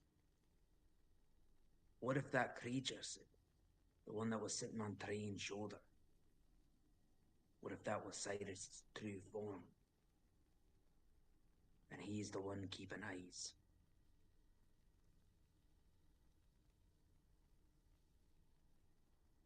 Definitely possible. Because I didn't see anything quite livable down there besides that room where a servant might reside. Especially one held in such high regard as this Cyrus. Or maybe it's a familiar of his. Could be. There's more to him than meets the eye, that's for sure. Yeah. He's definitely one to keep watch on. Agreed. I mean, I think we know for a fact that there's no way that someone as powerful as Strahd would let us walk through his home without being observed. I think that's fair. It's just a question of observed by who, and observed by Strahd himself, possibly, or by all of them, other entities. Yeah. Before we go in here, keep in mind we have to be subtle. I don't think she is the one passing spies. I don't think she seems too far enthralled by her master. I would agree. See, Mathiel, I don't know. I feel like she feels invincible. She talked about how she's Strahd's number one, and she's like everyone else is jealous of her, but it seems that she is a small female, and the other two, in comparison, might be stronger. Well, maybe after speaking to the other two, we'll have more information to compare. For sure, for sure. Because we didn't get like a strong like vibe from her, correct? Like you said she was small female, but like there's nothing else we really got from her other than she was wearing the bones of someone's face. Yep, And her as a mask. in her confidence. Yeah, I mean, I did a couple insight checks, and she seemed very confident and very like Shy, secure. but confident. Yep. And Yeah, she yeah, like- boasted about her own strength compared to the other wives. Yeah, she didn't seem to be giving off any sort of like I want to betray them. You know, she just didn't get off of a vibe of like. She seemed Yeah, happy to be taken in. Yeah, exactly. She seemed very comfortable, maybe, despite her Yeah, shyness. Way too comfortable, especially Yeah. in such an area like that, to just be standing there staring and admiring. She Happy genuinely to be taken enjoys in that. by Strahd, but also feels she's the most powerful. Among the Seems wives. contradictory. Yeah, Among the seems wives. contradictory. What do you mean? Well, she's happy to be taken in by Strahd, but also she feels like she's the most powerful. Why would she Most be powerful. happy to be taken in? More powerful than the other wives, not more powerful than Strahd. Right, no. But then the other wives. So if she was happy to be taken in, like very grateful that she was taken in. Well, if she was the most powerful, why wouldn't Strahd just bring her in to begin with? She's not happy about the protection. I don't think she felt she needed protection. She just needed someone to share her vices with. Like she's a As- unique person, and Strahd shares those unique characteristics. Yeah. As you're talking, you do hear some footsteps coming down the staircase that Valenta went up a few minutes ago as a familiar face, a man dressed very well, comes down the staircase. A well-dressed man. The same well-dressed man that was sitting across the table. He kind of looks over at you and then continues to walk towards the dining room.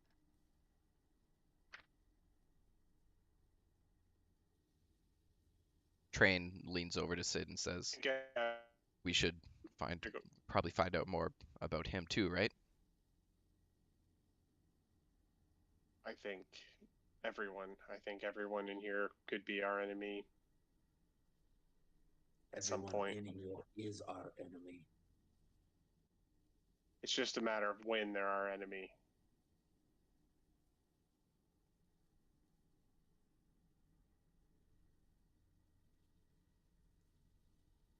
Let's get this Well, over there's- with. Yeah. Is,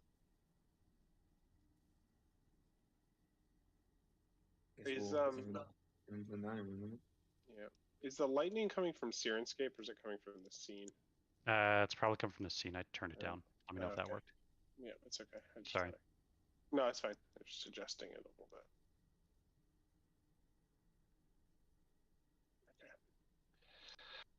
Okay. Actually, you guys mind if we take a 5-minute break? I just want to rest my Sure. voice. Yeah. Get like water and stuff. I'm down. I could probably use some water myself. Yeah. I will get a beer. I'll be right back. Right on. See you guys in a bit.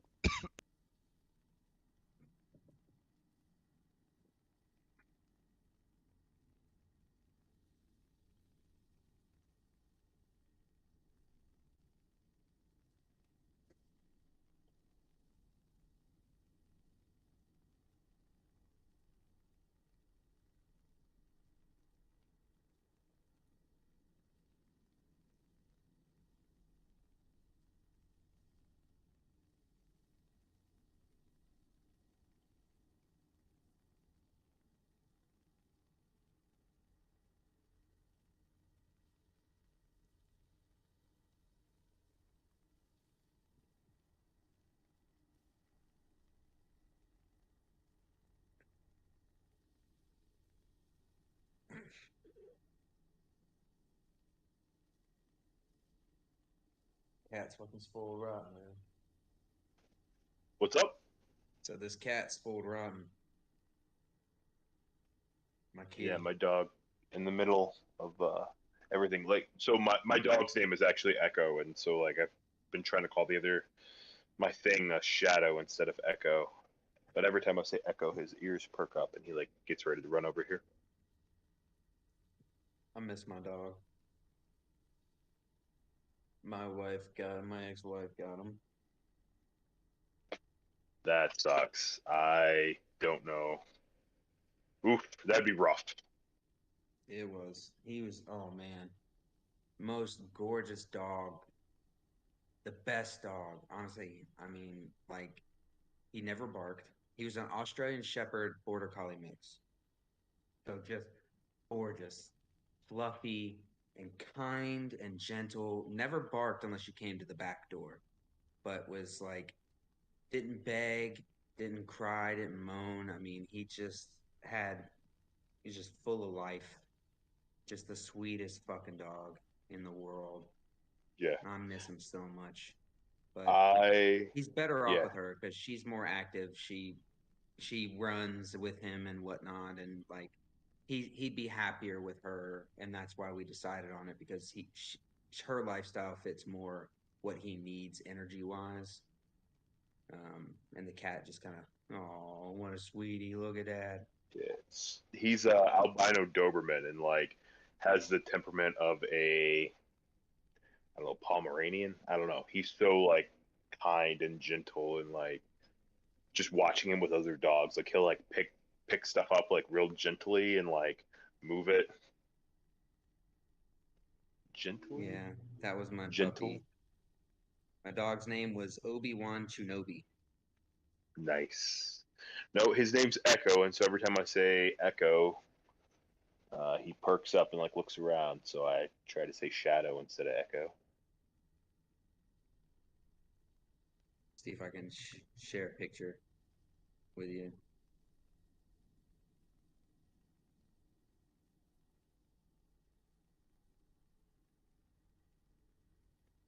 He really only gets to get on the couch when my girlfriend's gone. I mean, she's cool with him being on the couch. She doesn't have a problem with it. But her dog is he's just territorial and like he's like a husky mix, and he's much smaller than my dog. And he attacked my dog, and thankfully Echo like didn't really want to engage because he for sure would have killed her dog, like no doubt about it. Echo's 85 pounds and her dog's like 60, 65, and like fat, and Echo's so like lean and just so much bigger. Yeah. So now he only gets to hang out with me like on the couch when her dog's not here. Yeah, that's rough when you have to change up their routines. He's honestly pretty cool with it. Like he doesn't really give a shit. He's so relaxed and laid back. He's just happy to like have someone pet him.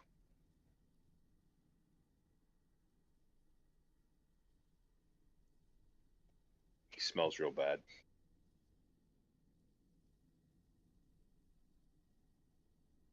He's just a happy boy. That's my dog. Or was my dog. Just a sweetie. Always got a What smile was on his face. Obi-Wan Shinobi? Obi-Wan Shinobi. Nice. That's his full name. My cat's name is Haku Miyagi. For Mr. Miyagi. My girlfriend has 2 cats, and I don't really fuck with them, so they stay away from me. I stay away from them. Haku's chill. He just, as long as he's got food and a lap to sit on, he is fucking happy. He does not give a shit. I can pick him up. I rub his belly. He greets me when I come home, whether I'm gone for hours or 10 minutes, and just rolls over, just wants pets and loves and kisses. He'll spoon with me at night in the bed and like curl up in the crook of my arm and just kind of purr. I mean, he's the ultimate cat, honestly. I've had Yeah. cats my whole life, and I've never had one that's just so needy and friendly as this one. So I think that's my problem is like they both, she has 2 cats. Gizmo, that we call Trash Cat because he is a fucking trash cat, and then Pearl, who Pearl's chill, but they both are just like when I'm sleeping, like constantly walking all over me. I hate it. Hate it. I don't want them touching me. Walking on my face, shit in a box. I hate it. Can't shit on cats on the internet, dog. You're about to get canceled. That's fine. That's fine. I don't, Every I don't time. hate them. I don't hate them. I don't love their behavior. If they were that's more fair. Well That's said. fair. Well said. Cats are temperamental. Cats can be they vary so much in their behavior. I had one that was a feral cat first, and she was pregnant when we adopted her, and she never really grew out of that feral attitude. She didn't really like to be picked up. You could pet her, and she'd sit on a lap every now and then, but she was mostly just leave me the fuck alone, make sure my box is clean, and we're all good, you know.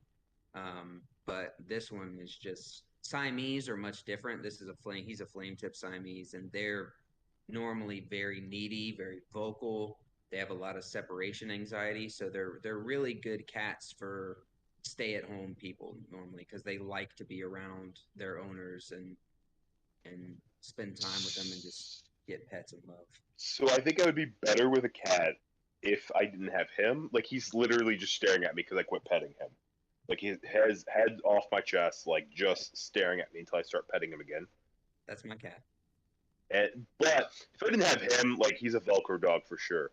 If I didn't have him, like I'd probably be better with the cats just because I could give them attention. But I don't know. Yeah.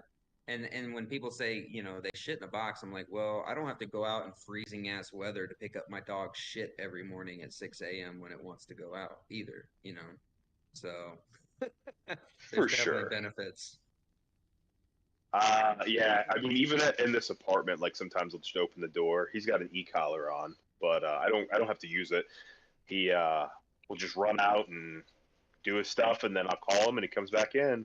The only problem is there's coyotes around here, and although I think he wouldn't have a problem like handling one, like I don't want him. Yeah, pack is a little bit different for sure. Even one, like it's he might be a pussy. I don't know. I've never seen him have to take care of himself.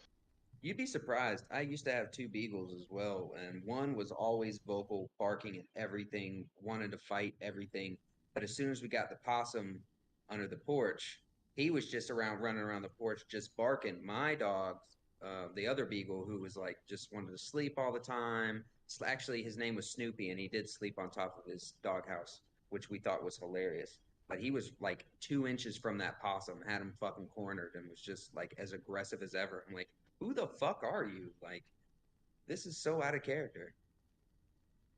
For sure. Y'all ready? Yes, sir. Yeah. Ooh yeah.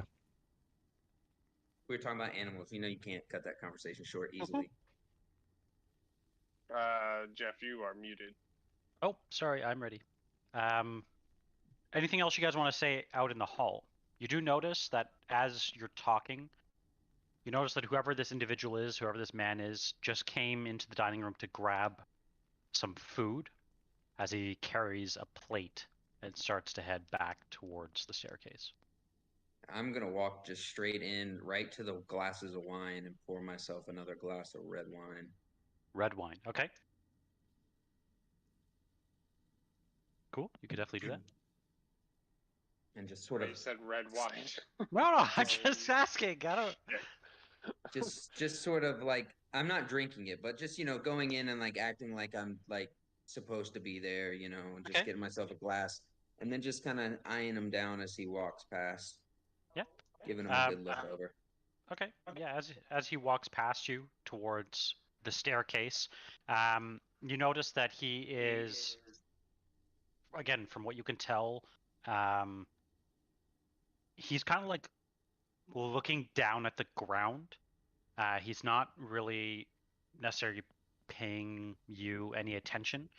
He is dressed in very fine clothes, but you notice that the clothes he is wearing are slightly worn and faded.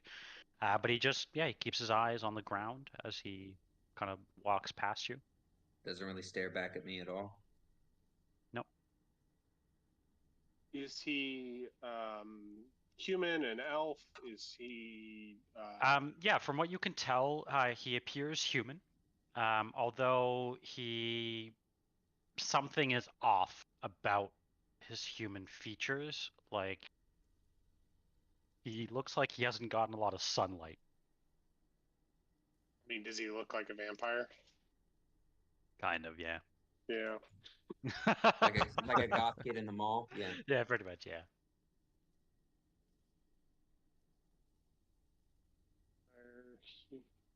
Features. I just think it's interesting that these vampires are running around just eating plates of regular food.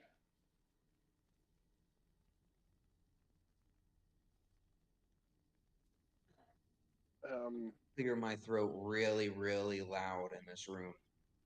Okay. Are you trying to, like, while he's walking past you, or no? like, After he's already left. after he's gone? Okay. Yeah, if it's just me and Lumbilla. Okay. You notice that he does go up the stairs. Yeah. As you do, she turns to face you. She says, "Oh, done skulking about already so soon?" Hey, we had a little tour of the Hall of Bones with one of your sister wives. Oh, you must be hungry after your tour. Cyrus did prepare a lovely, I suppose lovely, assortment of different fruits, cheeses. Help yourself.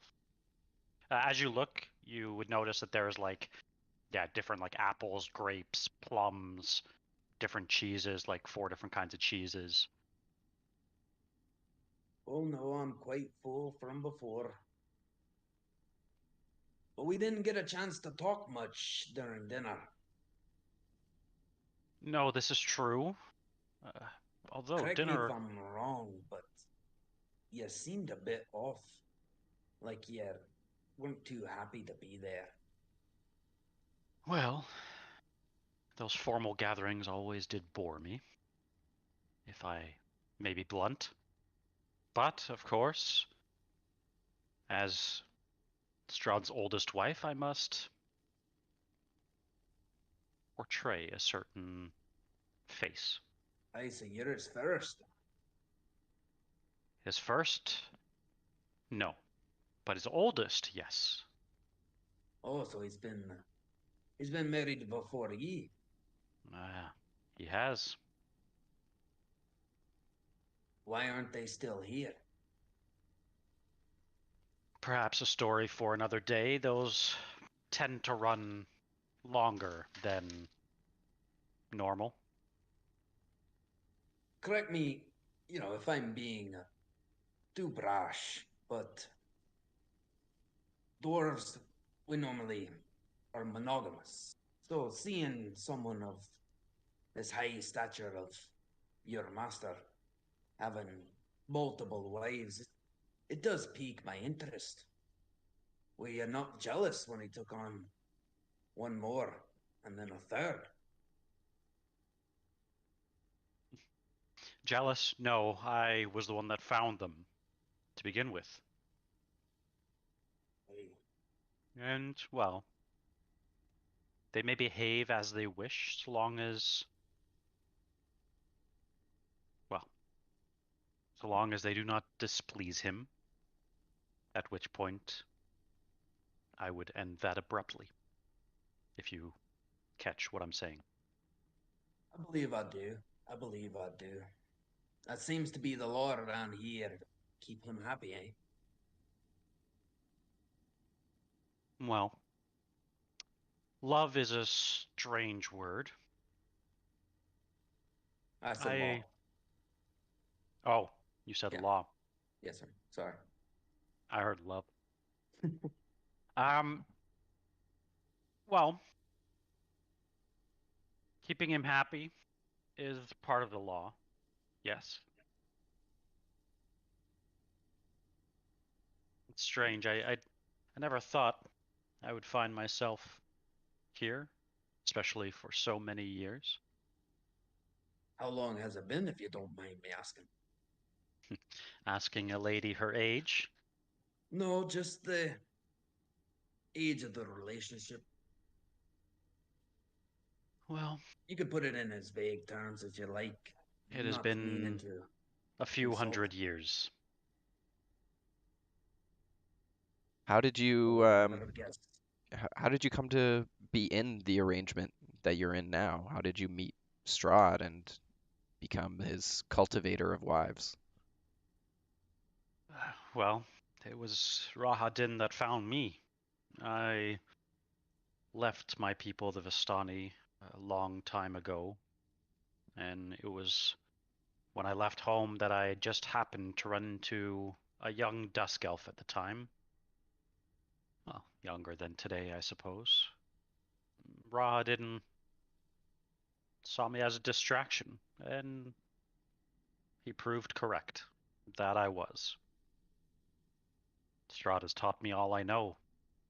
You could have called me an apprentice of sorts under his arcane arts. And what Clarif- kind? Yeah, Moto. So sorry. Go ahead. No, no, you can go ahead.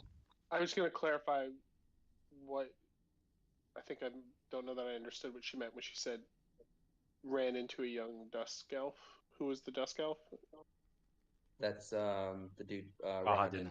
Oh, Yeah, he's the Rahadin dusk is the elf. dusk Yeah. elf. Yeah. Okay. And he pointed that out before, because I believe Rahadin was the one who picked us up in the chariot as well. Yeah, I don't know that I realized he was a dusk elf. Okay. Which is Yep. also the same Dusk Elf that Casimir was referencing, Mm-hmm. right? Yes. Yeah, okay. The Yeah. betrayer or whatever. Okay. Thanks. Yep. Okay.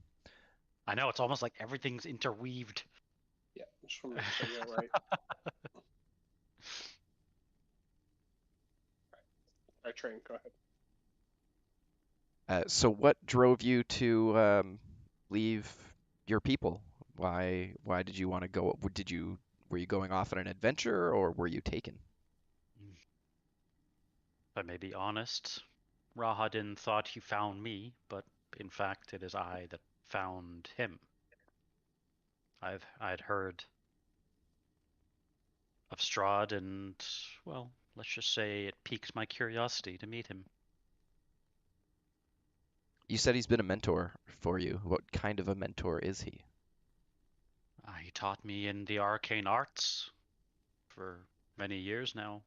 Unlike the other brides, I actually know a thing or two about magic. Oh, you do? A wizard of sorts, eh? You could call me as such, yes, I suppose. A wizard. Never thought myself to be called that. Forgive me, it's only the terms that I know. Who taught him the arcane arts? Well, that I do not know. But if I may ask, and this may be very direct, what's with all the questions? This is not normal dinner conversation. I'm sure you know. As I said, we didn't get quite the chance to talk to you at dinner.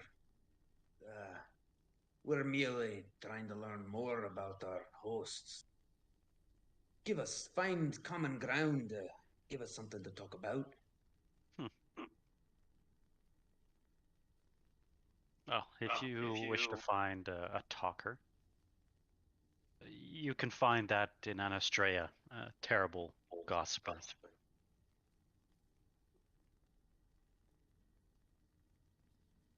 We might make our way there. But, I'm just curious. I'm, quite adept at a little bit of magic myself. I'm wondering, would you mind just giving us a little preview of what you might know? I'd be quite interested. Preview. A little show, if you don't mind. My spells, unfortunately, are not for show. That's fair. That's fair.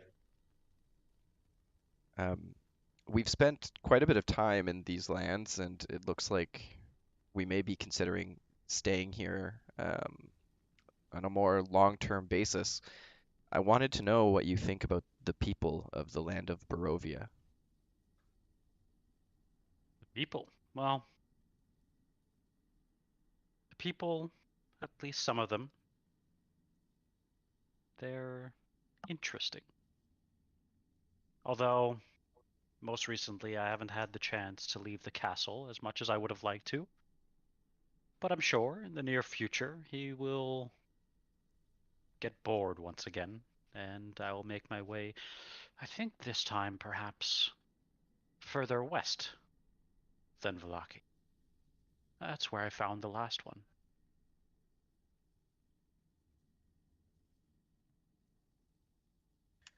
And one more question on that topic.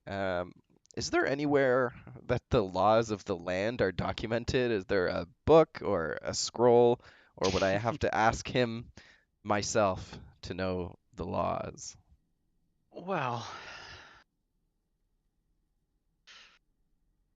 I think you could probably find some sort of book about the laws of the land in the study, I imagine. It's good to know. I was actually thinking of going there soon. Perhaps the accountant would know something about the laws. What's the accountant's name? I don't think we've been introduced. The accountant's name. Well, I'm sure you wouldn't have been introduced. I'm sure I shouldn't even be telling you this. But his name is Leaf. Is he the man who just left here? Was at dinner with us, or someone else? No, that was Escher. He likes to sulk in his own shadow. Escher.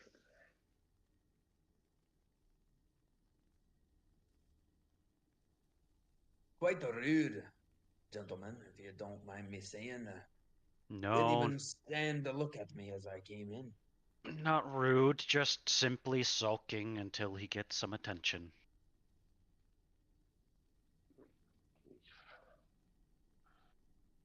And it's not Leaf like you think, it's Lief. Yeah, Like Leaf Erickson. that is how I thought. Like Leaf Oh, Erickson, really? yeah. Okay. Yeah, that's also exactly what I thought too, yeah. Well, apologies for so many questions. Do you have any for us? Or is it normal to have guests here that just come in and out and No. disappear? No questions. I'm honestly just surprised to see you in a walking state. I expected when you left earlier that would be the last time I saw you. Was. Train looks at his feet again. Well, if you don't mind, I do wish again to have some silence. It's the only me time I get. We'd like to head back to the study. maybe check on this book that you've mentioned to my friend here. Probably too much to ask for you to escort us, but do you have some suggestions of the safest way to get there? Back to the study. I believe so. That Yes. yeah, I believe so. That's where Anastrea is supposed to be. Is that right? Yes. The fastest way would be up the staircase through one or two doorways. You'll find the study from there. If you hear the crying Escher, or if you see a giant portrait of himself, you've gone too far. Hear the crying Escher or see a portrait of not too far. I think I might know where the study is, but that's metagaming. We passed it again on the way. Yeah, we passed On the way it back. I think we did too. But yep. Well, thank you for your hospitality. And I will pick up a little bit of food and take a bite. Okay. I'm gonna set down the wine glass. Give me 1 second. I'm just plugging in my phone. Otherwise, my camera will die. All right. Train's gonna take like an awkward amount of food because he's kind of hungry right now. So he'll take a few handfuls with him. All right. Before we leave, I want to ask you, who do you kind of the same question he asked the other one. Which one of the wives do you trust the least? If you had to tell a secret to. I would say the one that constantly gossips, Anastrea. Do you think she would be the first one to portray Strahd? To betray him? Are you asking me if one of us is a spy? You know what? I am. Well, if it was one of us, it would definitely be Anastrea.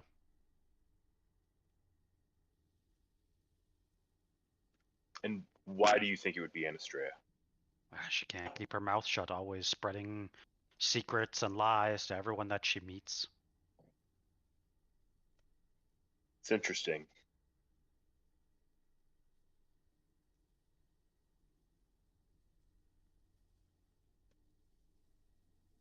Well, we appreciate your time.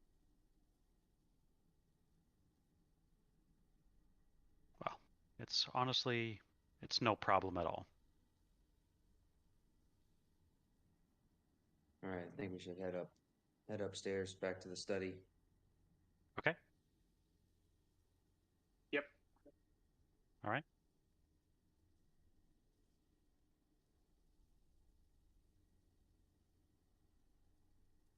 Give me, yep, okay, cool.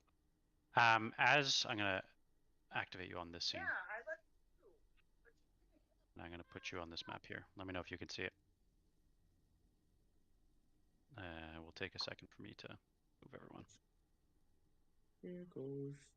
Okay, so you've come up the stairs here. As you make your way up the stairs, you finally find yourself at some sort of hallway. You think perhaps just listening very quietly, Train and Sid, you hear crying coming from above you. It's kind of echoing off the stone staircase. So that's, if that's Escher, that's too far, right? Above it, yeah, it's coming from above you this way. Okay. There's like a spiral staircase.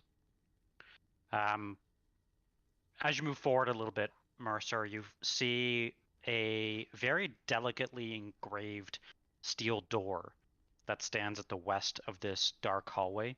You notice that there's intricate details that stand clearly on the door's surface. It almost seems like the door is shining with a light of its own, untouched by time. Flanking the doors are two alcoves where you notice a dark, vaguely man-shaped figure that stands in each doorway, or sorry, in each alcove rather. What are these figures made of? As you look closer, it's very dark, covered lots of shadow. But as you approach, you can immediately tell that it's approximately 100 or so bats that make up each of these human-like statues. As you approach, you notice that they go to bite you, but just as they do, they seem, by some sort of magical force, to hold or be held back. Door. Got it.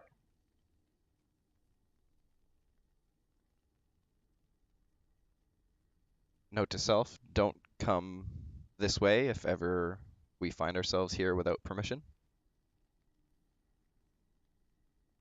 That's exactly what I'm thinking. I feel like just about every door we're not supposed to go into has a guardian of sorts. Hmm.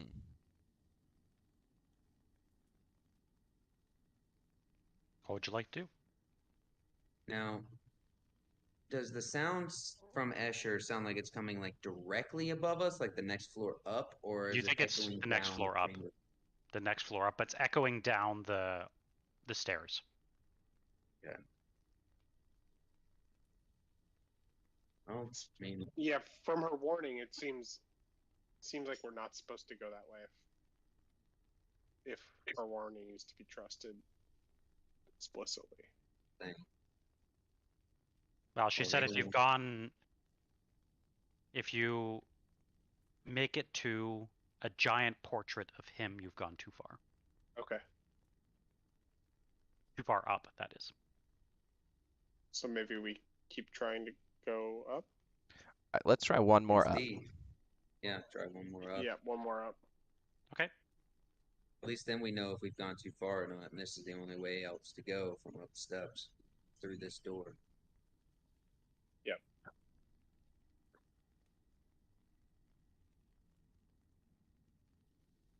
I don't see how we're supposed to. Is there a way for us to go up? I'm not going to move you there.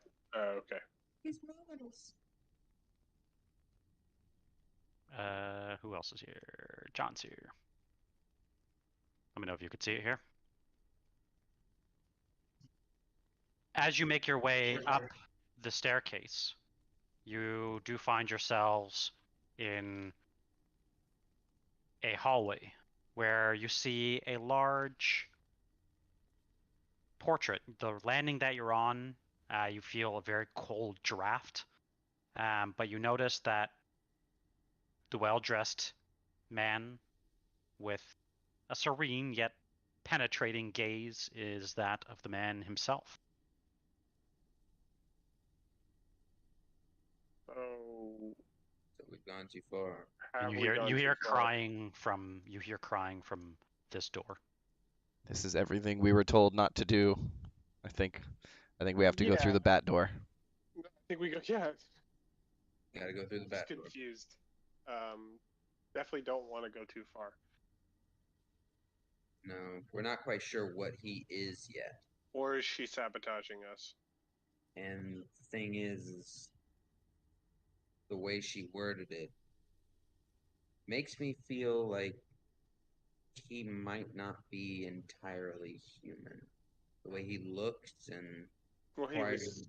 attention. Yeah, he was definitely a vampire. Mercer's not quite sure about that. You think he is. Just based on the way he looks. Like he... Okay. Yeah. It just kind of seemed like it was more of a pet than anything else. He still might be a pet.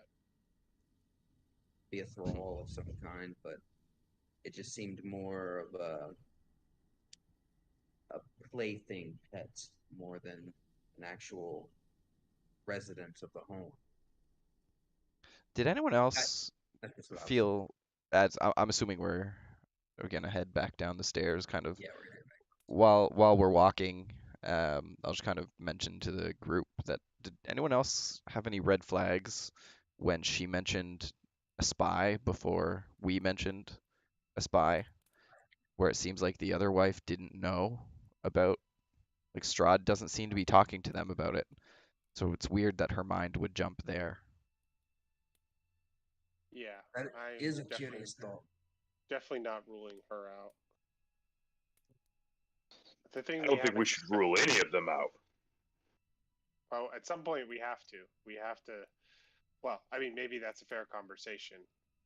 What are we going to do with this information? Are we going to help him I with think his quest? Do we have a choice? So we're like in character right now, right?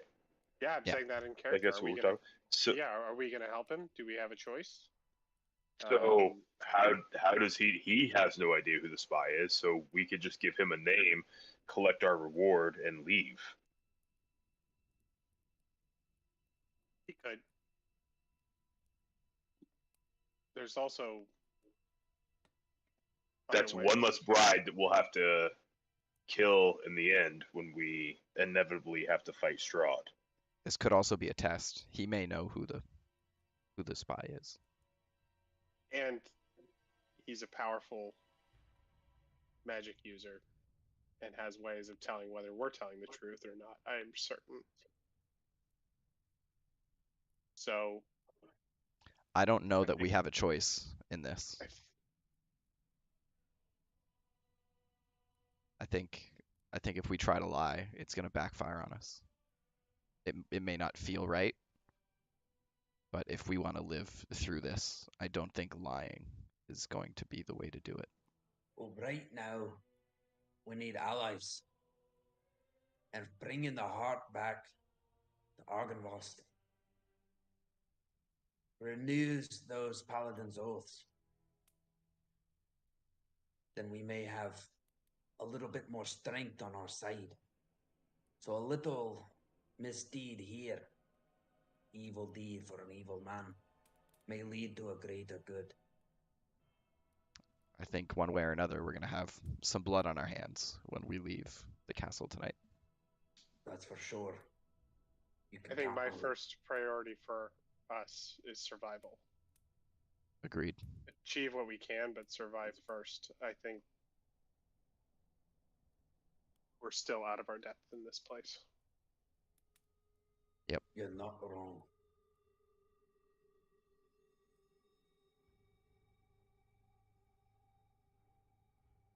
Through the back door it is. No, no, no, no, no, no, no, no, no, no, no, no, no, The no. bats already know That me. door.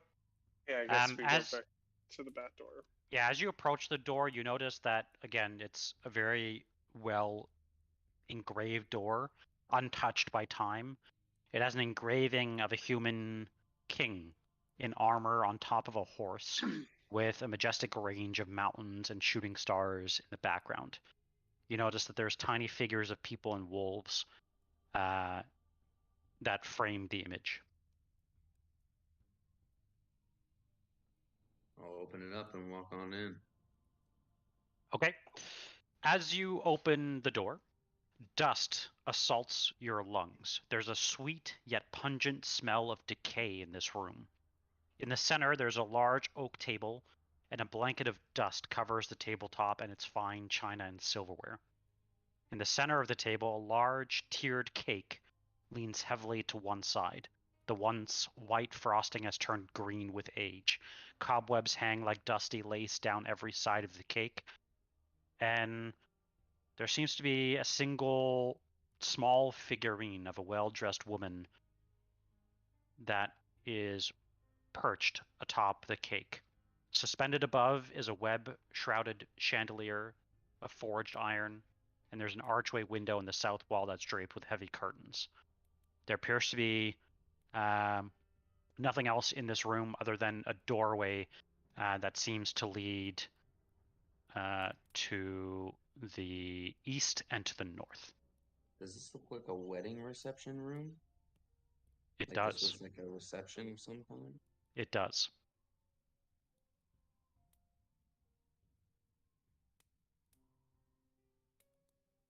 Does Is the the cake one- look like it's like sorry. Right? Go ahead, Travis. I was gonna say, is the woman figure look like an obvious representation of someone? It Much looks better. oddly like Irina. That's what I thought. Damn it.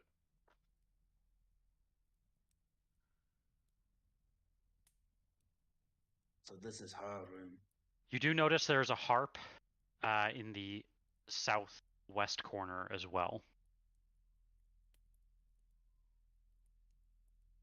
Is this a door here or a window that I'm pinging? A window. I'll peek out the window. And what do we see from here? So as you look, it is clear. If you are you just looking into the courtyard below, or are you Yeah, looking just- past yeah. the courtyard? Past, out, do we see like Okay. what direction are we facing? You are facing south. You notice that for some reason this map is actually correct with its cardinal directions, but yes, you are actually looking south, and you notice that you're almost you can almost make out the Sur crossing in the distance. If you remember where you took the Yeah. path from the village of Barovia, you went north towards the Sur Falls, or you continued as well west along that trail that crossed the bridge. You can see that crossing. It's very far in the distance, but you are looking south. And in the courtyard, is anything happening below, or is it just a courtyard? It's just a courtyard. You don't notice anything. I mean, it's raining and thundering outside.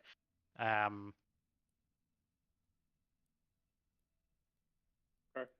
Roll a perception check. Heck yeah. Hell yeah. You notice that there is a strange raven that's kind of flying about in the storm, and it's like you notice it kind of like flies past the window, but then if you keep staring out, you notice the same raven like coming back the other direction. Like it's doing multiple passes. It's just kind of like out here in the courtyard. Mm-hmm. And the ravens were what we were at the Wizard of the Lines, or You did were see they ravens there. crows? Yep. Yeah. You also saw ravens at Argynvost. Yeah. And Train would have told you a story about Raven saving his life. Yep.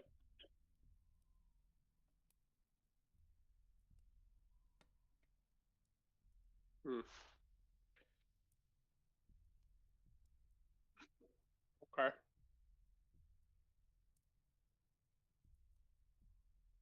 Well, this is creepy. It's getting late. We need to push Yeah. on. Yeah, let's keep moving through and find the study, I think. I'm assuming this way.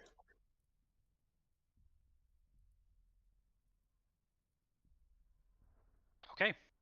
As you go this way, you This is see the what only, appears to be. door, right? No, Yeah, there's a door. There's a door on the north as well. Oh, really? Oh, I thought this was the only way. That's okay. Oh, sorry. Nothing terrible could happen here. As you open this door, you notice there's a red satin curtain that hangs in the archway at the south end of this room. You notice there's a large ornate iron tub with clawed feet. As you look, you can clearly see the bathtub is full of blood. Seems wrong. That's hot. We'll say immediately. Maybe we should go back to that other door. This seems wrong. Yeah. Hey, it does. Okay, leaving the bathtub. Slowly backing out of that blood death room, Okay, closing the door, yep. and yeah, it doesn't show up for us as a door. Oh, that's so- okay. Yeah, it's like I said, it's because it's just such a massive place. Anyway, you walk through that door, you find yourself in the study. In the study, we Woo! did it. And she is here. I just got to put her here.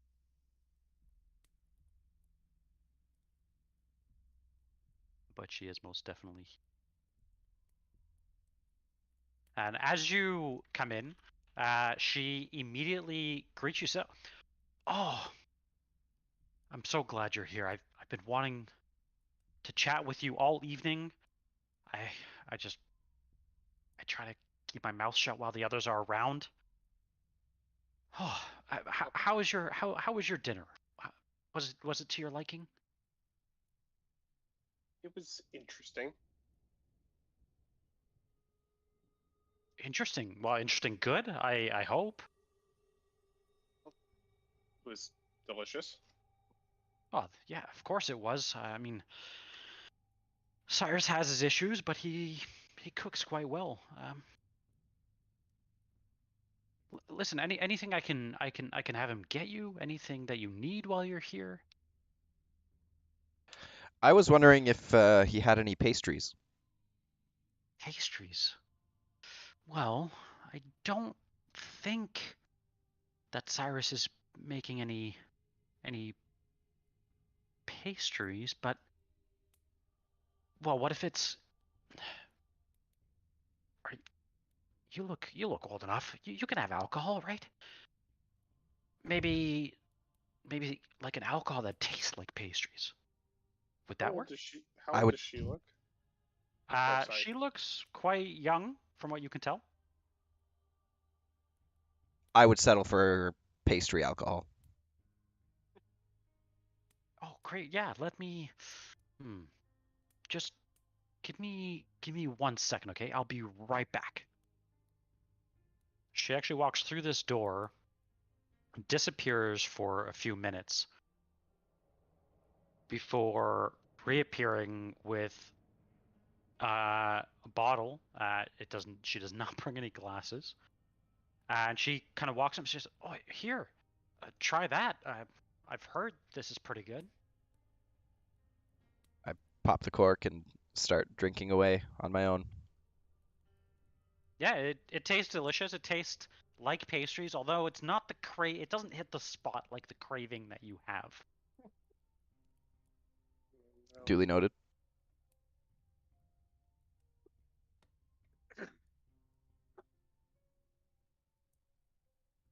Listen, do you need me to leave? I don't want to bother you if you're just Oh, No, having a tour. We're just tired. We haven't gotten sleep in quite a while, but we're happy to have a chat. We've heard you like to have conversations. Um, how did you end up here? Well, I mean it's been a while now, but I came from Valaki. I I worked with well with a great lady. I don't know if any of you would have ever had the pleasure of meeting her. But maybe you would have. Her name was Stella. I looked up to her like a mother, and well, her and we used to host parties in honor of Strahd. I don't remember. Do we know Stella's familiar name? And Stella probably not wasn't because. wasn't she the leader of that cult in that building? Yeah. Uh-oh. Yeah. Womp womp. Oh yeah, we know Stella. Oh well, that's great. Yeah, Stella and well, we used to host parties all the time. To honor him. And well, one of the parties, I met Ludmilla, and well, Ludmilla said that he wanted to host me for dinner, and well, of course, I just immediately packed my things and came here, and then well, I was really quite surprised. To be honest, when I first came here, I thought he'd be really scary, but no, he's actually been so affectionate, and well, that's really what I was missing in my life. So you're saying Stella used to praise him? Yeah, we used to host parties all the time. We met someone named Stella in Vallaki, and she just didn't seem like someone who would want to praise him. Matter of fact, she Oh, actually, I'm misremembering that completely. I'm Yeah, her flipping. her Yeah, no, call I'm was to flipping that invite in my mind. people. Yep, yep.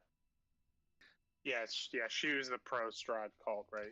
Yeah, so in my mind, because she was calling him the light, so I was thinking Lathander, and yeah, Yeah. no, I had it reversed. Never mind. Nope. Retcon everything I just said, please.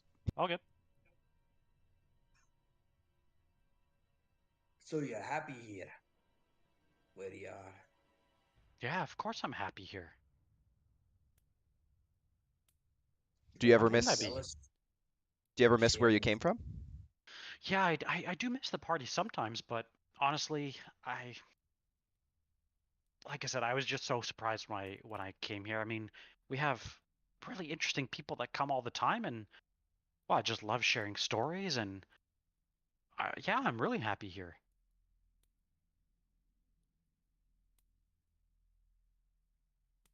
I don't know what to do with her. Yeah, it's quite difficult.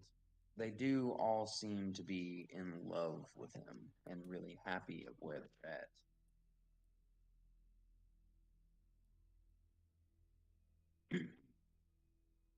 Is there anyone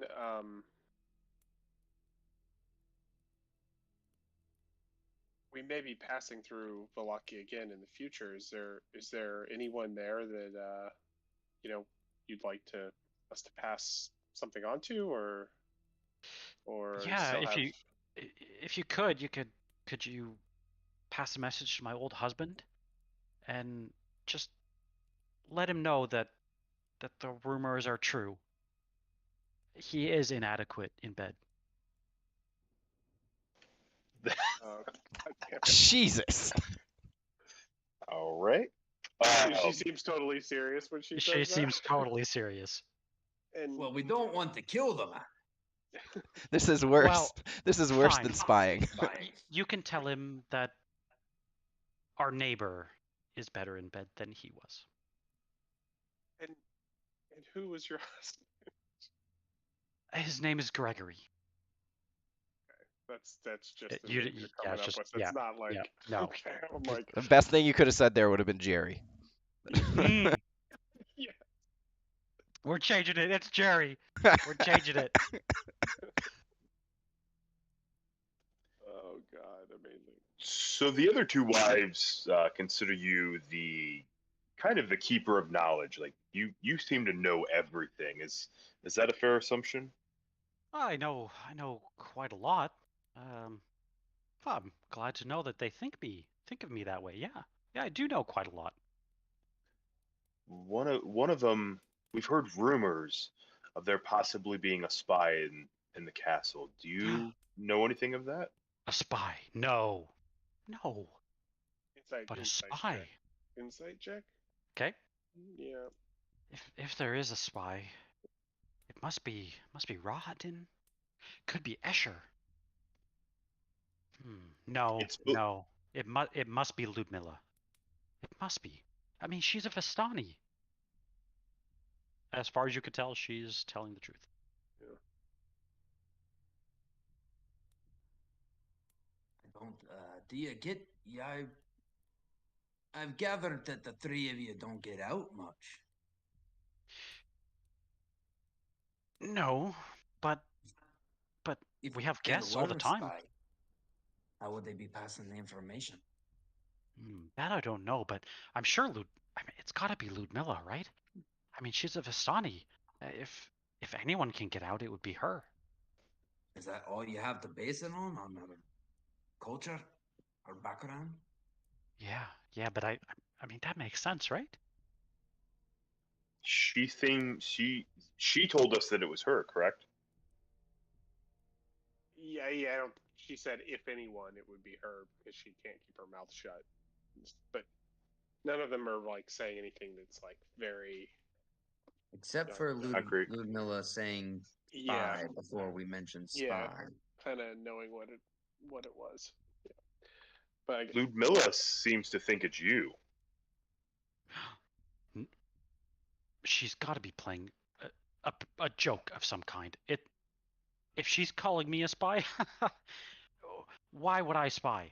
I love him, and I mean, sure, sometimes my stories, well, they gain a few things here and there, but that doesn't make me any sort of liar, and definitely doesn't make me a spy.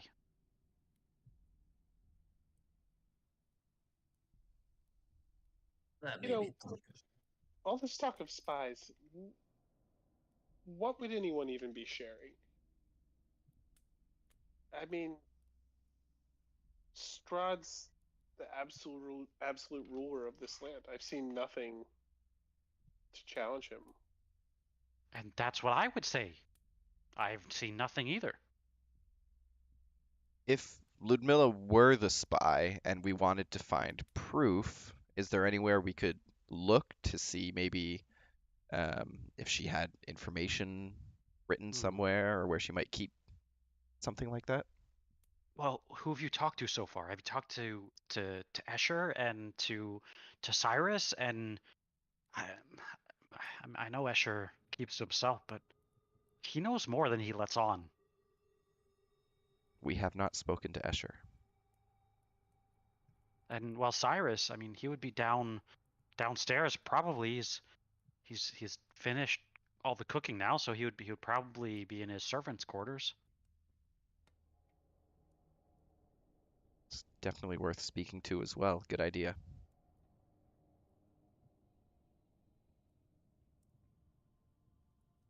I hear you spend a lot of time in the study.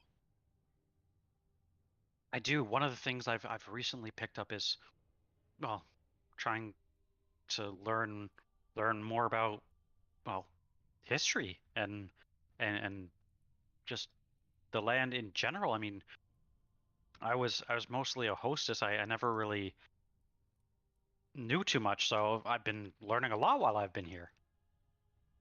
Is there any particular chapter of Barovian history that that you're most interested in?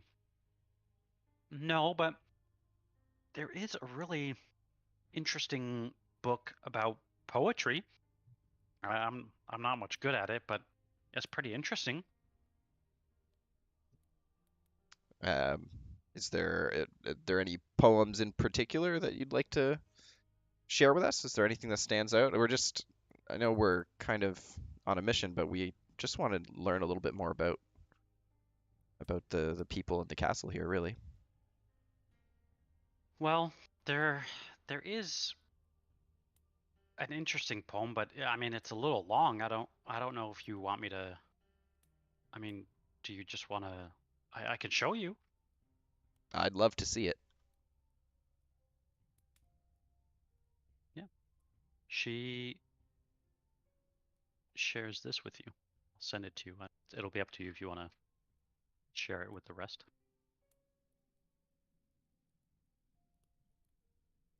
Regale us with the poem, Train. She's a long one, and I can barely talk for 5 seconds at a time. Okay, I'll read it out. I'll read it out. So you hear it. It says, "Where is my lady, the maiden fair, with eyes like stars and raven hair? There she stands in a ring of stone, where she waits for me and me alone. Through forest and glade and wood so deep, where truths are known and secrets keep, she begs a gift, and give I do, for never was there one so true. Where is my lady, the running and bold, whose wit does bite like winter's cold? There she stands in a ring of stone, where she waits for me and me alone.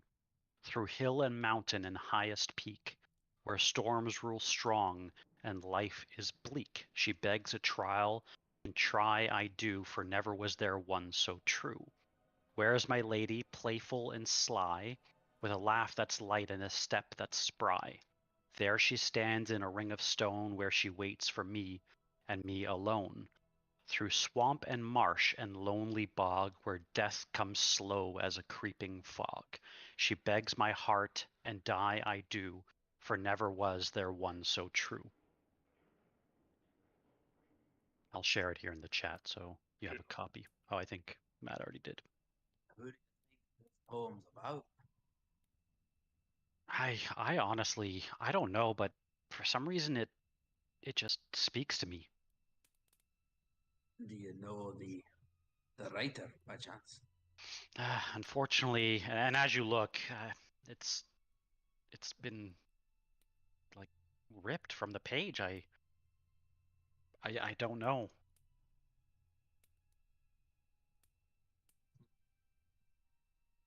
On a player side, does anyone know what this could be referencing? Oh, it's Yeah, totally Irina. You think it's Irina? It's totally No, Irina. I look over at I look over at Merrick, even though he's not here, and kind of try to see if this. I think it's the huntress lady, one of the Fanes, where we went to Yesterhill, where we had to like sacrifice something, and It's very Well, so possible. what do you know about the Fanes so far?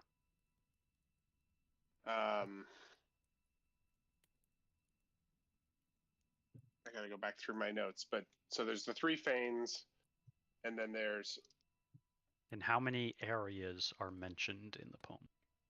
yeah, 3. is it all the Fanes? Yeah. Could it be about Barovia itself? Where's the You lady that made- you know the 3 Fanes of Barovia pretty clearly, and they are that of the Huntress. You know there is the Weaver, and you know there is the Seeker. Now you know the Weaver rules over the Swamp Fane. Yeah. You know the Huntress is the Forest Fane, and the Seeker. And this is the new piece of information. You now believe that to likely be related to some sort of perhaps mountain fane, Yeah, Ring of Stone. hill and mountain. Yeah, that's Yeah. So the two you knew about the forest and the swamp, but you've now through this poem distinguished the third is that of the Seeker, aka the mountain fane. It could be Thank you for Crest. making that very clear. It could be Crest. I mean, that's the only mountain that we've witnessed at this point. Yeah, that's a really good point. Well, you do. I will say that you do know that the mountains near Yester Hill, there's a path that leads into the mountains. Okay. Not to say that it can't be, but I'm just saying that Seems like it'd be And is pretty it- close for two Not things to saying be. that it can't be, but Is it also the same mountains? We teleported to Kresk, so who knows? you have no idea. That's true. Yeah, it could be the same mountains from Yesterhill to that Very well path. could be.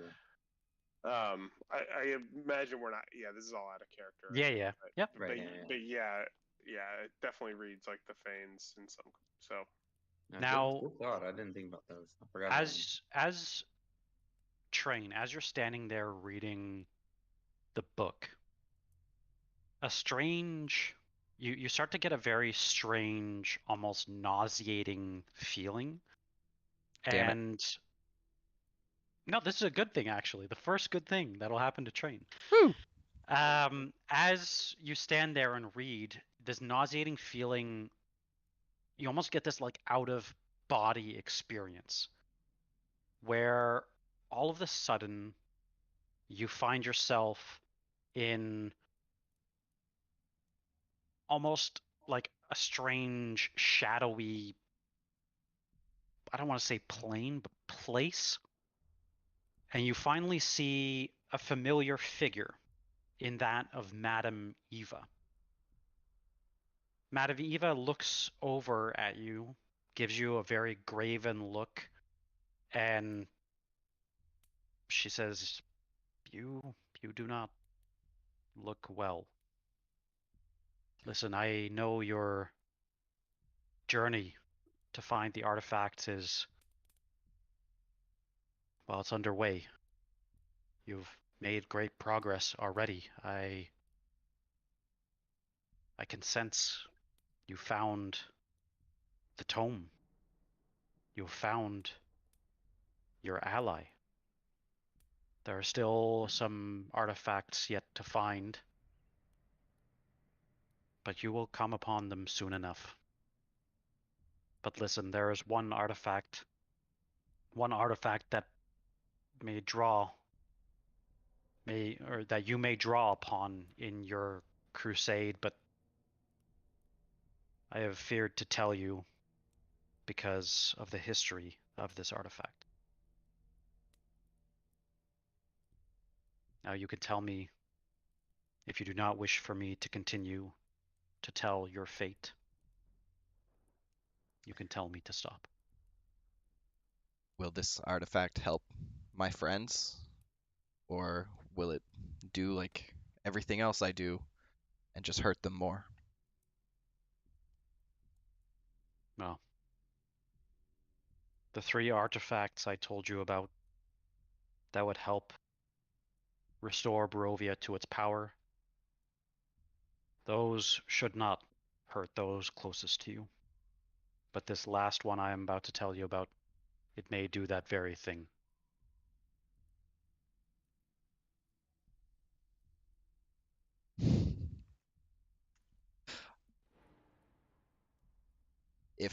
If there's a possibility of it happening, I know that in my hands it will. And I refuse to do that to my party. Unfortunately, it's best you don't tell me. Very well. If you change your mind, seek the raven that's outside, for it has a message for you. Train nods. Yeah, with that, you find, again, your vision kind of restored as you're maybe stumbling with this book in your hands, reading this poem.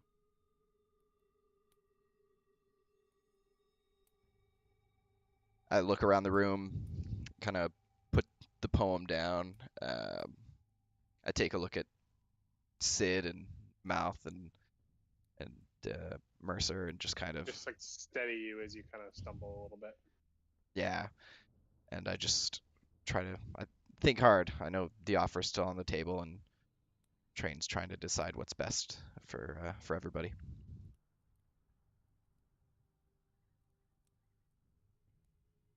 Are you well?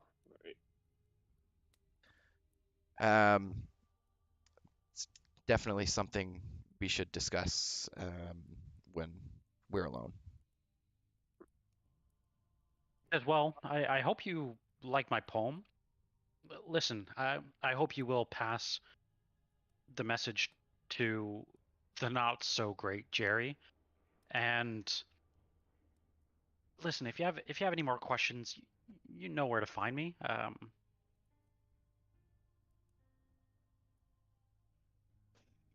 So we're lying to the great Jerry, right? Like we're not gonna tell him the shit. Pretty sure he's dead, right?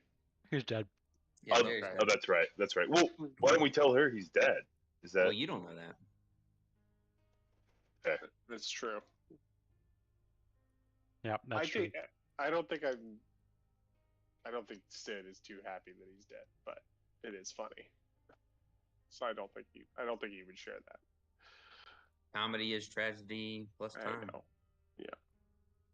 Plus bad sex jokes at their expense. It literally says specifically here about her that she shares things like that. Yo, you didn't just No. Amazing. No, it specifically says that she. Where does it say that? Hang on. He is quite a gossip then. It says, let's see. Yeah. It says she is the most outwardly erotic of the brides towards strangers, and she will tell unfavorable stories about the husband in Vallaki. She's my favorite. Whatever we do, we don't tell Strahd she's the spy. Amazing. Before we go, can I ask you who do you trust most in the castle, and who do you trust most outside of the castle? the one I trust most, well, it's definitely not Rahadin. It's not Escher. Maybe I trust the witches the most, I would say, I think. And then maybe Strahd. Well, actually, no, Strahd first, for sure. And then maybe the witches. And those are the ones inside the castle? Yeah, the witches inside. So what about outside of the castle? Who do you trust the most? Well, I suppose the witches, they're outside the castle too. I mean, it depends on the time of day. Witches? Who are the witches? Well, there's Morgantha. Oh, god damn it. Yeah. Yeah, she goes on the list. Are those the, like, out of character, are those the hags? Like, is a The hag the same thing as hags. a witch? Okay. Yeah. Yeah. Shit. Yeah. Here now? No, I think they left a couple days ago. But I'm sure they'll be back soon if you wanted to, like, stay and wait a while. Certainly do not. I don't think we'll be here that long. Oh, well, maybe you'll come back and visit sometime and Oh, we'll definitely be back for a visit. You can That's count great. on that. That's great to hear. But it is getting a wee bit late, and It is, I we're think. I think wondering we're where all we exhausted. might be staying the night, or the morning in this case. I'm honestly not sure. I think. Well, I don't. You'll have to ask him. I'm really not sure. And where might we find him at this hour? Well, he's probably hanging out in the Great Hall, I imagine. He's usually there. Would you mind pointing us in that direction? To the Great Hall, yeah, of course. Well, it's not too far. Just go back.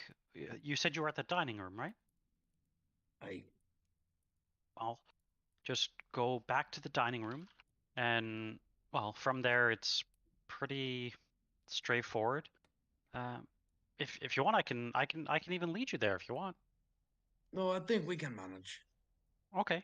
Well, from the dining room, just make your way up the main stairs, and you'll come to a huge room. You can't miss it. Thanks. Mathiel looks over and says, maybe we can't manage. Last time we tried to manage, we all almost died. One of us died. Maybe managing isn't our best quality right now in a godforsaken castle. Well, kind of hoping for us to have some time to discuss before we go to Strahd in private about who we're going to choose for this, because we do have to give him a name. And he's going to ask when we go to ask where our chambers are. So I don't think we have enough information. She'll tell you if you go up the main stairs that you came from, like the stairs that. Remember that creepy room with the hanging skeleton? Yeah. Instead of taking the door that you went through, take the opposite door. So on the south side of the hall in front of the chamber, in front of the dining hall, right? Okay. So not to the east where Escher went and left, but so north through that, like yeah, it's hard to explain, but yeah, basically, you were in the dining room. There was like the staircase over here. You guys came from up here, so if you keep coming back up that way, eventually you got to a staircase. Go up the stairs. Once you get to a big room, go through another hallway back to that room where the hanging skeleton was. Where the secret, remember the secret door that you passed through with the... So don't go through the secret door, but the door to the... I'm Right. totally turned around because the secret door took us we got to that from the Hall of Bones. So it was kind of like. So she asked, "Are you sure you don't want me to lead you there?" I'm confident we can get back to the dining hall. I just don't. I'm not sure we can get to the Great Hall from there, but.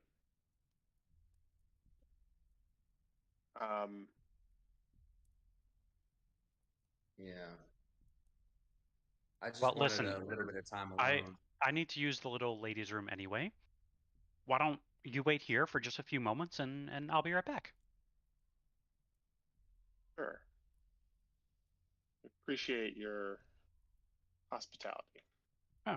She leaves the And room. small bladder. Yeah. She Convenient. leaves the room. So if we think about what we've learned so far, the only one that really gave off any significant red flags was Lumbala. Well, yeah, I agree. Yeah.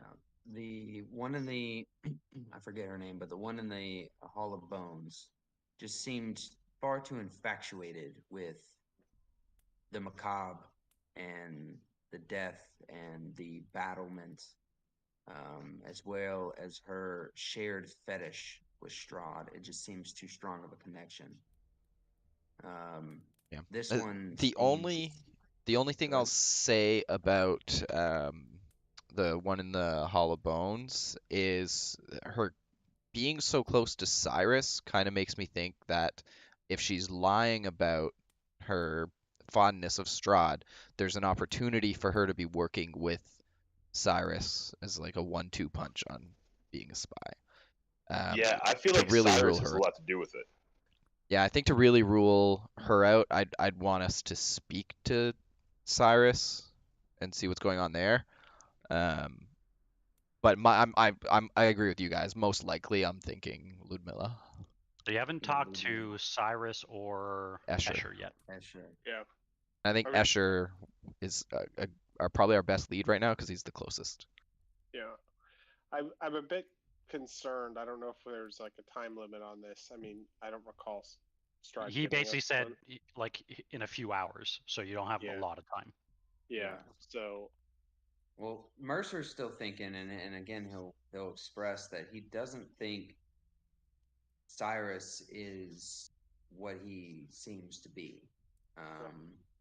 Yeah. And if there is some sort of, based off of, just off of my religious background and trying to figure out if he is some other entity, he may be tied to Strahd through some sort of magical contract and therefore unable to defy him. Maybe in So the that interest. connection. Good. I was just gonna say maybe in the interest of well, just convenience since we are so close to Escher and we were told he may have a lot of information for us. Maybe we should just go speak to him directly. yeah, Escher seems a little opaque to me. I don't really have any vibe of who he is, why he's here, what he's doing, anything. He's just crying in a Yeah, corner. why is he crying? Also, probably wouldn't be a great idea for the whole party to just knock on his door and start asking questions. Maybe one of you guys could go have a chat with him.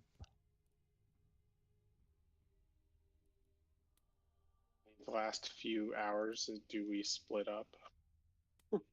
I think the rest of Someone the party talk to- stays like very close by. It's like someone talked to Cyrus, someone talked to Escher, and We I did think so need to good pick- sticking together. I think we Yeah. need to pick one. You have about time you think for one of the two. I think Yeah. we need to just pick one. And if we do Escher, one person can talk, one or two people can talk to him while the others stay outside the door close by. We don't have to go in.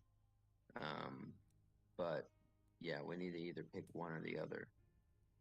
I vote Escher, but I could be swayed either way.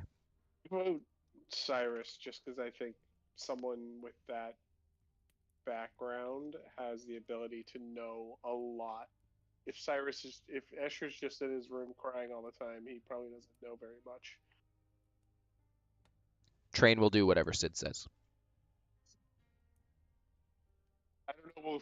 I don't know that Cyrus is an ally. He could be a spy for Strahd that knows everything. Like, So Very true. He's a housekeeper, and they know a lot more than they lead on. But yeah, again, it's like I just said, if he's being tied to Strahd through some sort of contract, whether magical, infernal, anything like that, it very well could be that he can't lie about Strahd or to Strahd.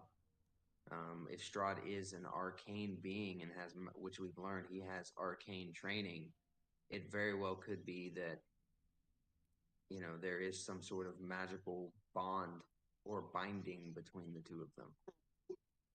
yeah. I mean,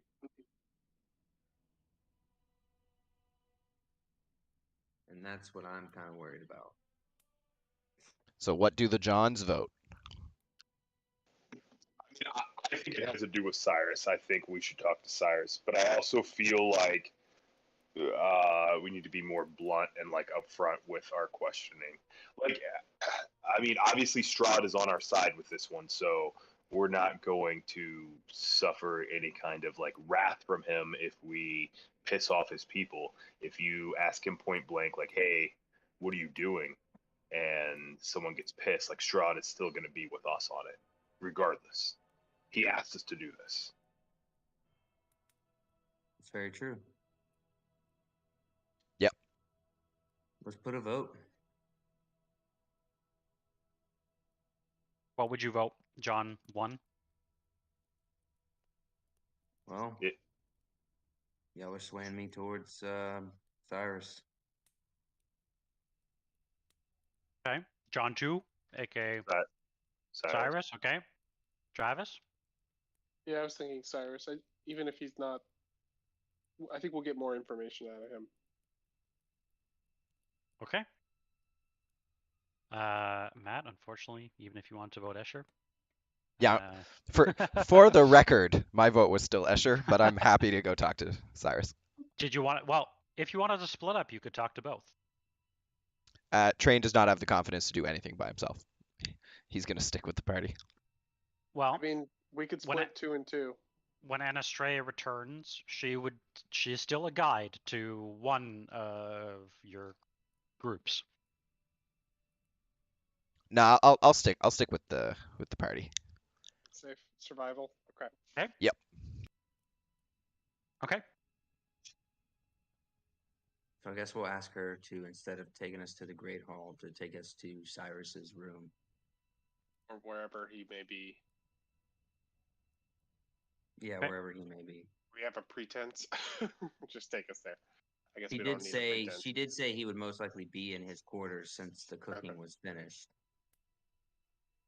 Yeah. So, just to save the traveling time, You can just take us there. I will just bring you back here to the Hall of Bones. See, With literally that- right here. With that, she would kind of point to this door before leaving.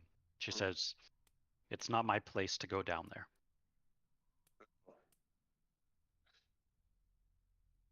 And is what's her name no longer here? She is not. Hmm.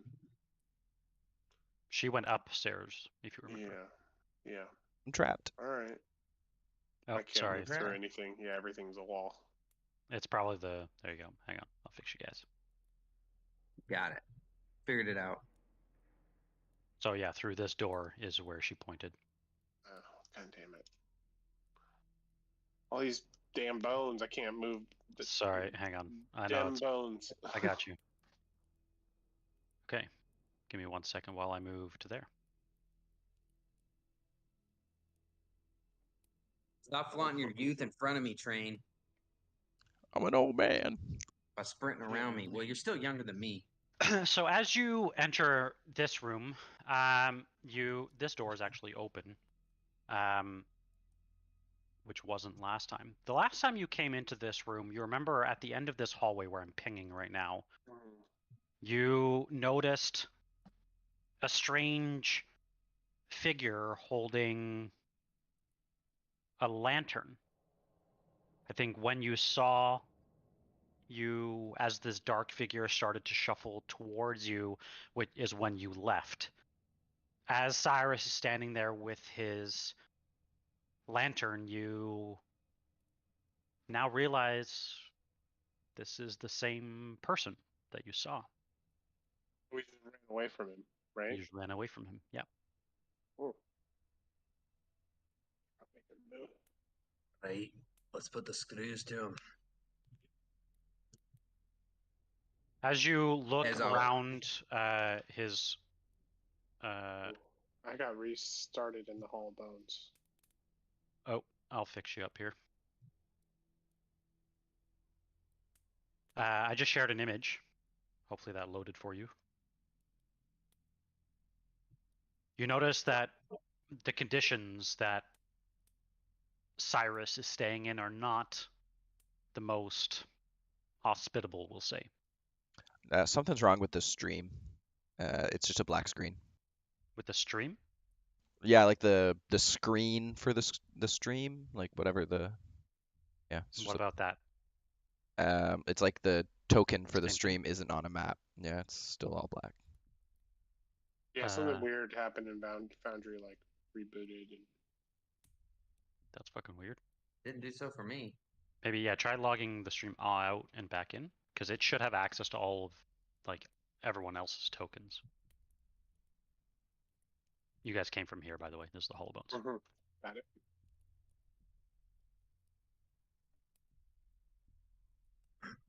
So Let me know if that fixes. Let me know if that fixes stream, Matt. Well, I found the problem. The stream disconnected from your Foundry and will not connect again. Oh, it does not show as connected, so it should be able to reconnect. But yeah, you notice Cyrus is kind of standing over his bed. He does turn to face you as you approach and says, "Oh, you shouldn't be down here."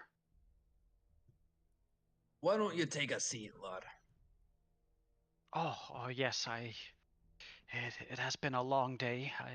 I think I will. Thank you.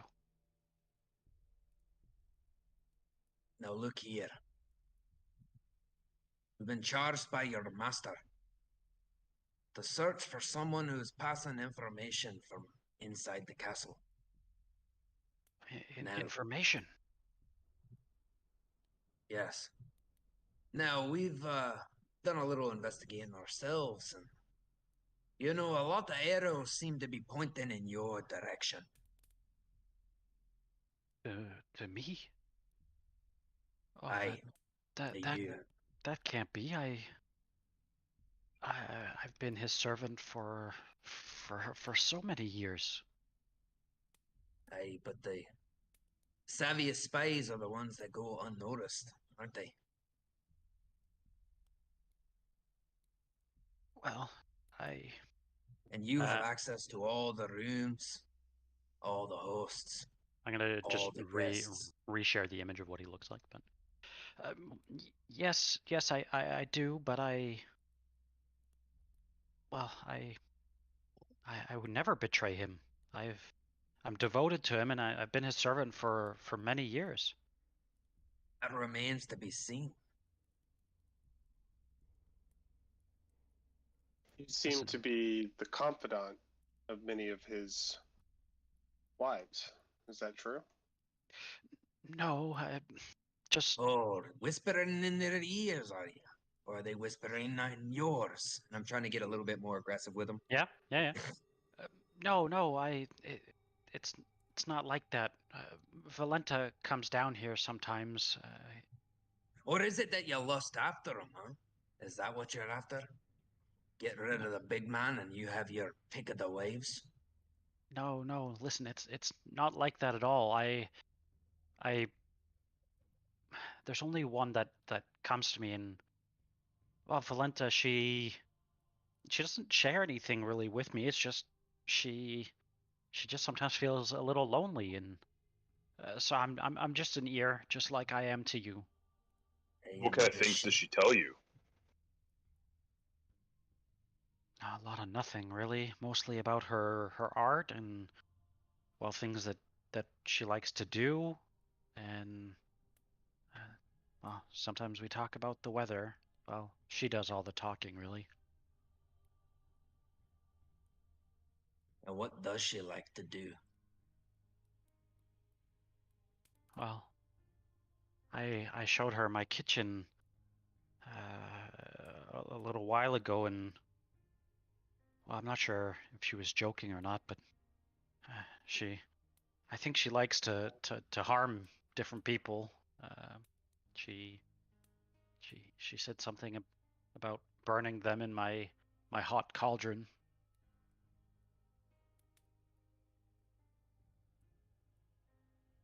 Oh, if it's not you, then who?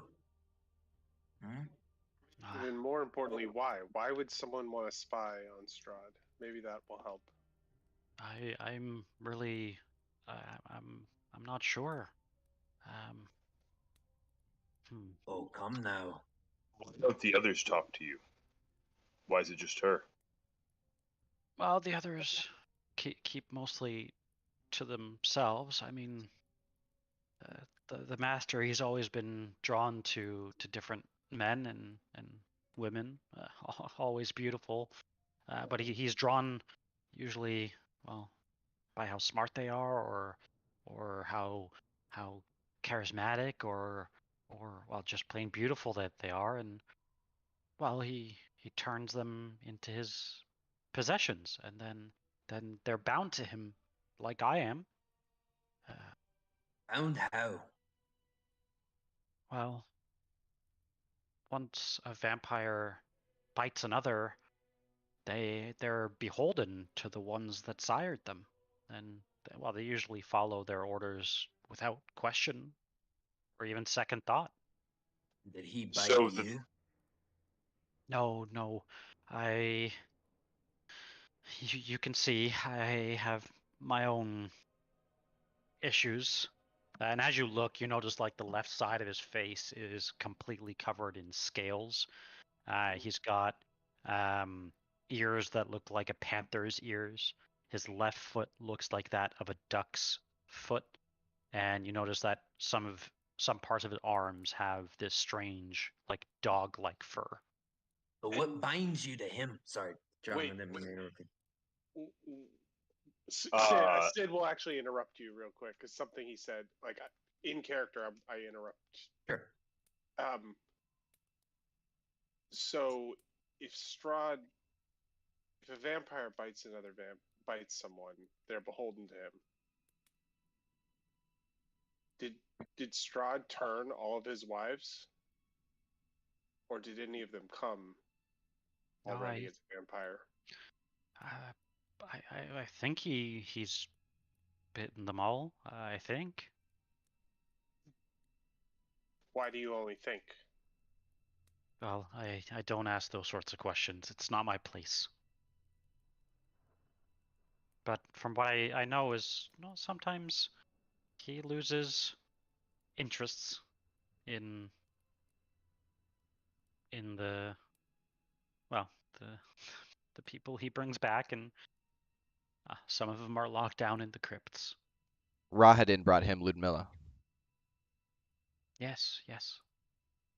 Could Rahadin have turned Ludmilla? No, Rahadin is, well, he's not a vampire, as you would call them. What is he then? I'll be right back. I'm not entirely sure, but And Anastria. Mhm. She's the youngest. yes. Did Strahd turn her?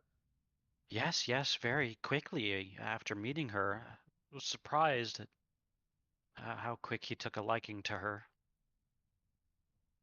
And what about Valenta? Also, I believe the same. Not as quick, but I like I said, he's been doing this for many centuries. There are many more than just these three. And they're still down in the crypts, or at least their spirits are. And what binds you to him? What keeps you here? Or what brought you here? He took me in. I would have nothing without him. Here I have a safe place to live, all the food I want. I have a place to call my own.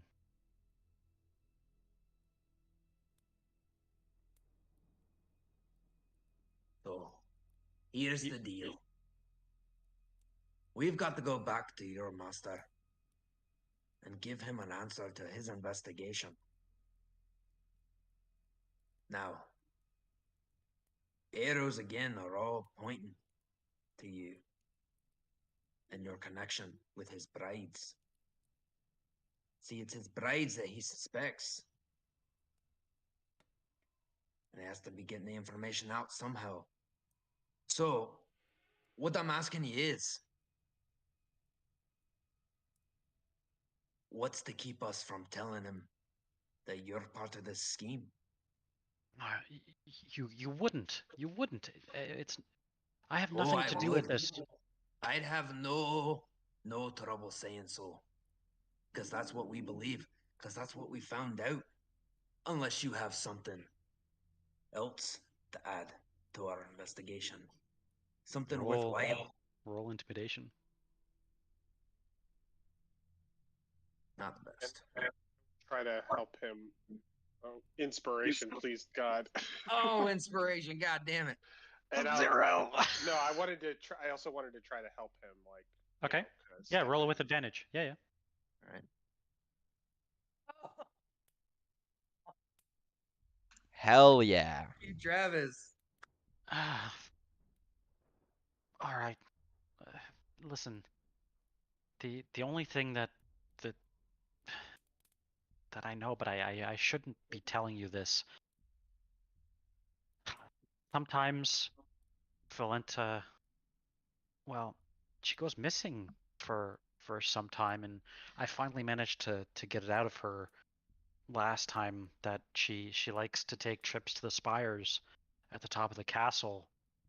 I think it's just to admire the view. And, well, the other day I overheard Anastasia gossiping about Strahd's beloved to some of the ghosts that were attending the party not more than a 10-day ago. All right, what was that? So Valenta goes missing, and then sometimes Anastasia Gossips to the boasts. ghost. Yeah, about Strahd's beloved to the ghosts that attend the parties. And with that, you have about 8 minutes left in game time to make it back to the King's Hall. So he just told us two things. Valenta sometimes goes missing to the spires, and Anastasia boasts about Strahd's beloved for the ghost. Yep. Nothing All right. about Lamilla. Mutant man. This'll do for now. But you best not be lying. Now you promise, right? You're not going to tell him it was me. I'm telling you, I'm not lying. No, I'm true to my word. You did good. Now, I hoped you enjoyed your meal, but I think I need some time to rest now. Hey, we'll leave you in your squalor. And I'll just turn around and walk out. Okay. Okay. I guess. We know our way back from the Hall of Bones, so I think we can make our way back. Yeah. Later. Yeah, so what I'll do is, if you give me 1 second here. But I good will idea, put- John, for wanting to put the screws on this guy and get a little Yeah, bit more. ran out of time. I will put you here in the audience hall. You know that the King's Hall is through this door. I want to look at my notes for a minute, and We'll let you Yeah. guys decide who is on the hook. All right. so go ahead. I think the last thing we could do, like, if he bit all three of them, they're beholden to him. Why don't we have him summon the three in there, and he can ask them point blank. First of all, Valento, who's she going to the Spires with? Like, why is she up there specifically? The other one we ask who she's been gossiping to and about what.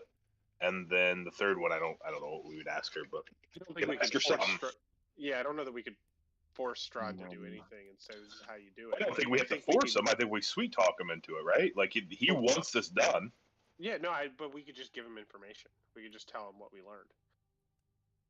You know, and he's a smart man. He can figure sure. out what questions to ask. True. That's true. We should give him the information, but if he does ask, if he asks specifically, which is what his task was, for us to give him a name. You think he will ask you?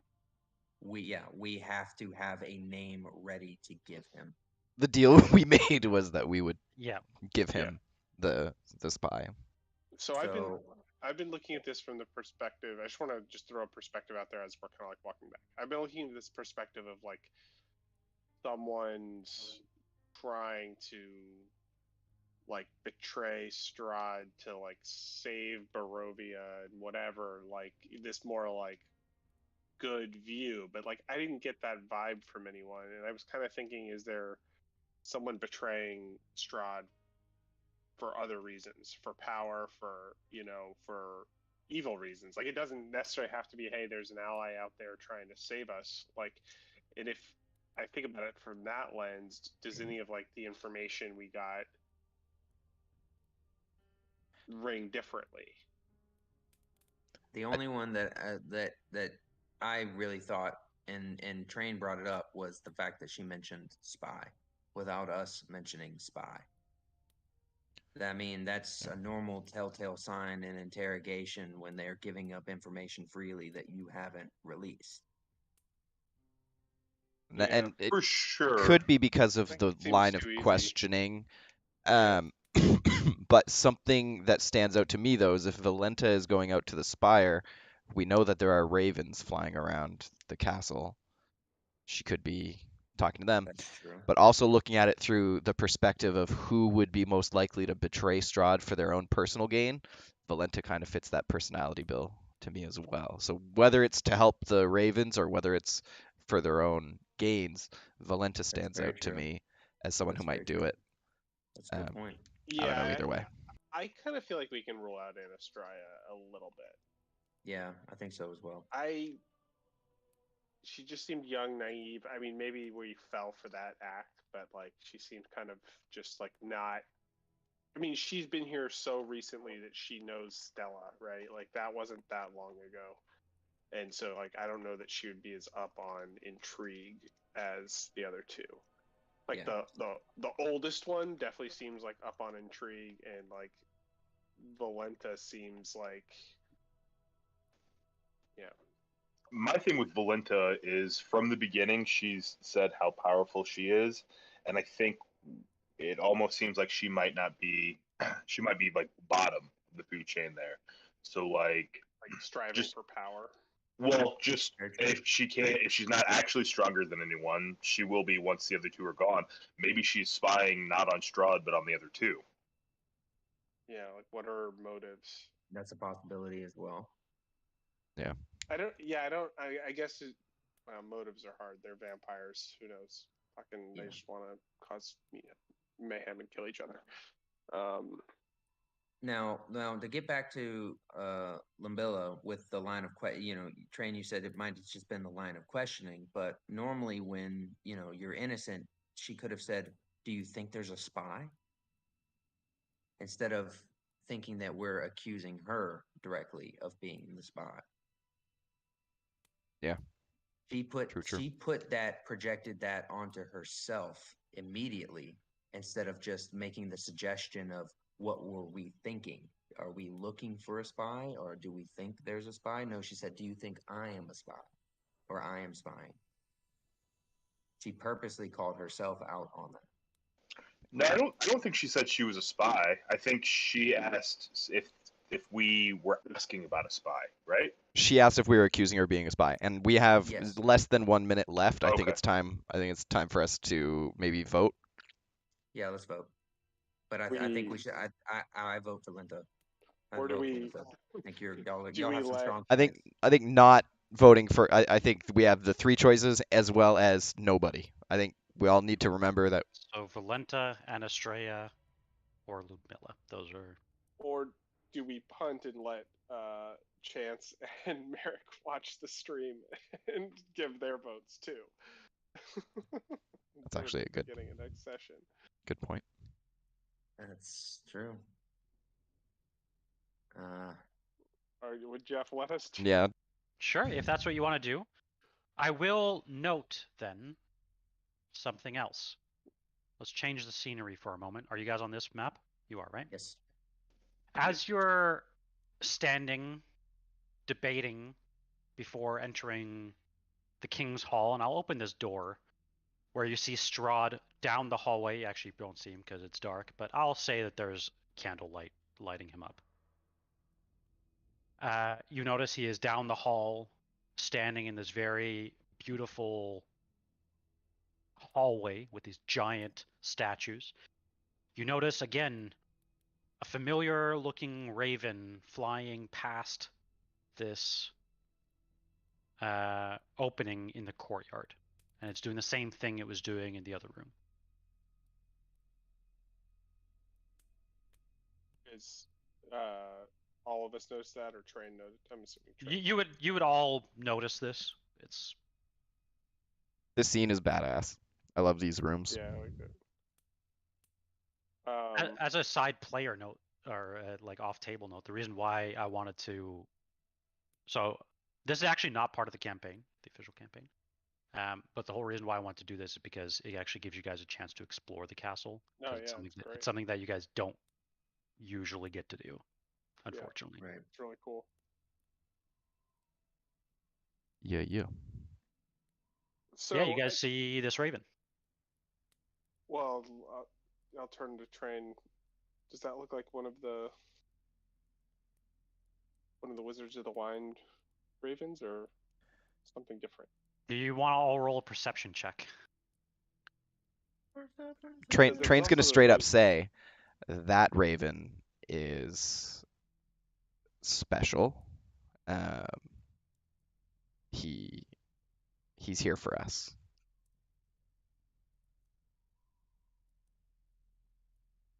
Roll a perception as well, Matt. I rolled one.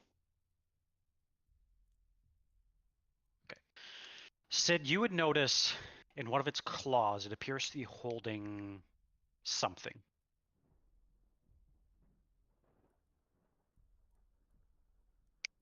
Point that out to the group. I kind of want to leave the choice up to Train, but I will point it out to the group. Yeah, Train wants to have that discussion with you guys sooner than later, just somewhere I know we won't be overheard. Yeah, you don't think Strahd can hear you from this distance. Unless you want to have it at a different time. But you guys are 85 feet away.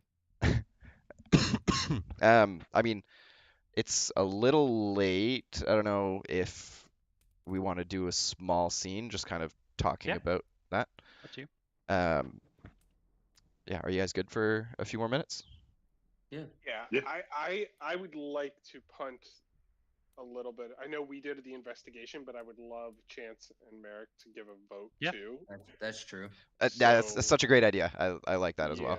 Yeah. Just I know they won't get to ask questions, but I really want their insight after they watch our questioning and whatever. Yeah, I think usually Yeah. we go to what, 11:30 my time, so another 15 Oh. minutes, right?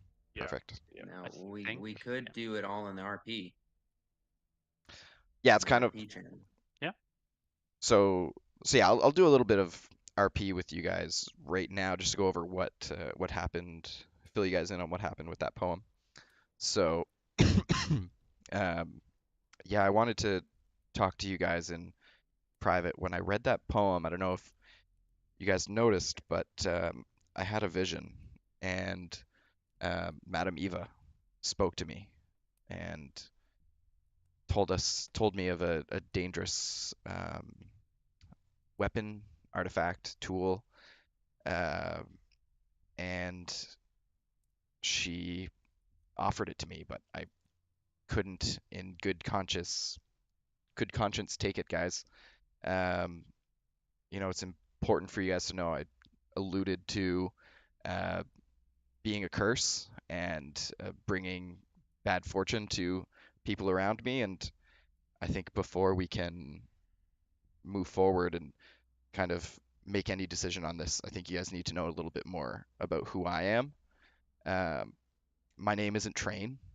I haven't really been hiding my identity for a little while, but it's really what you guys have all known me as. My name is actually Reeves, and I've been on the run for um, a long time now because of things I've done in the past and people I've hurt. My dagger, and I pull out Ragnum Clavum, was stolen from my father, and they killed him. And when I went to take it back, I accidentally started a fire, and I burned down the better part of a village. And a lot of innocent people lost their homes, lost their lives, and that's when I went on the run. Um, since then, since I found you guys, I've constantly been bringing bad luck.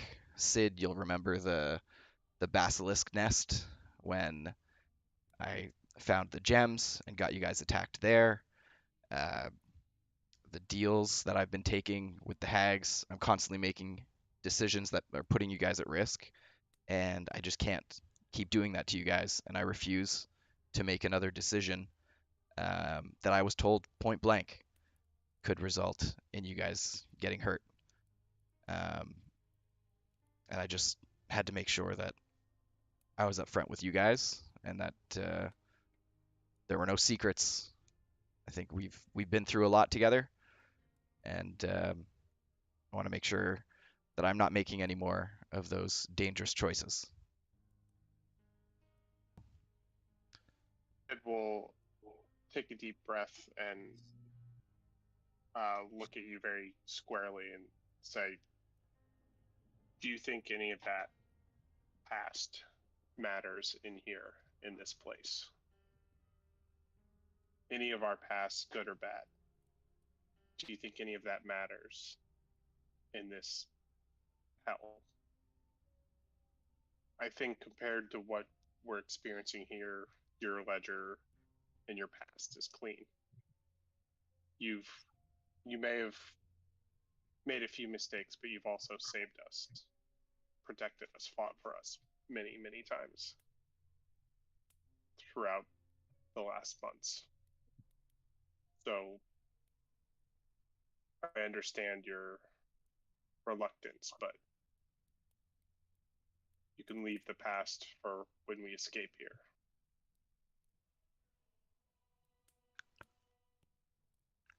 Train nods and says, I have a lot to learn.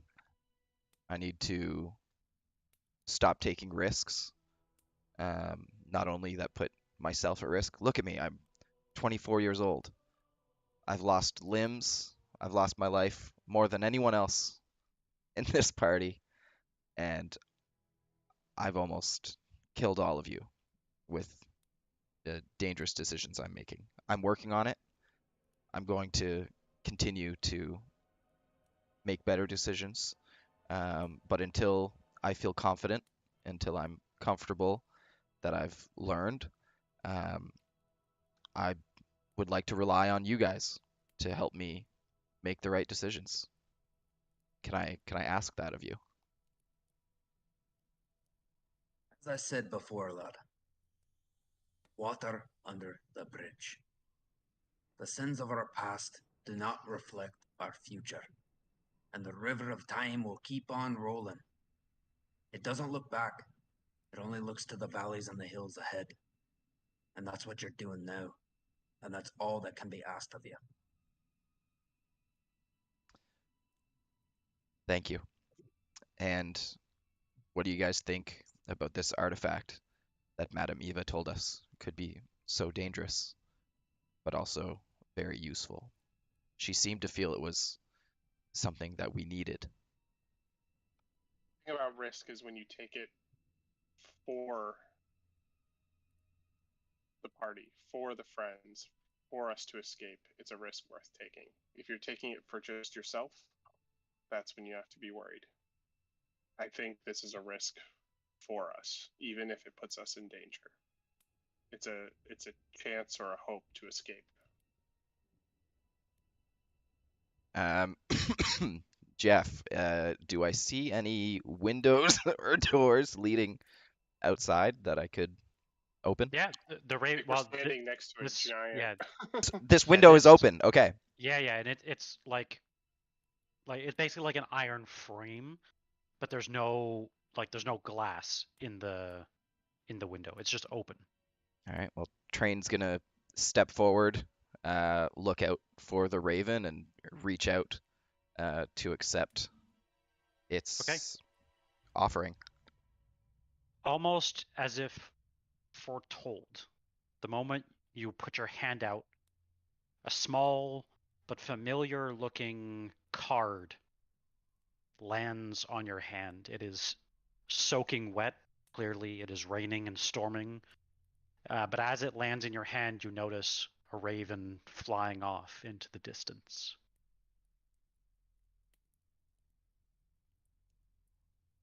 I would like to take a look at that card. Okay.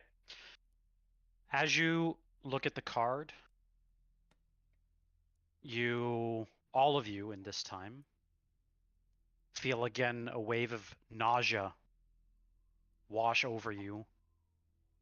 As Train, you find yourself in the same conversation that you were having a minute ago, but you're seeing yourself as if through a one-way mirror.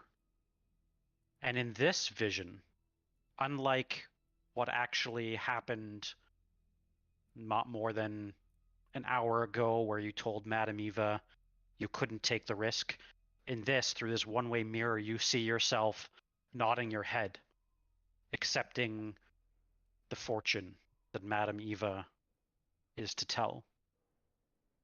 You overhear and you listen as she tells of a weapon steeped in death.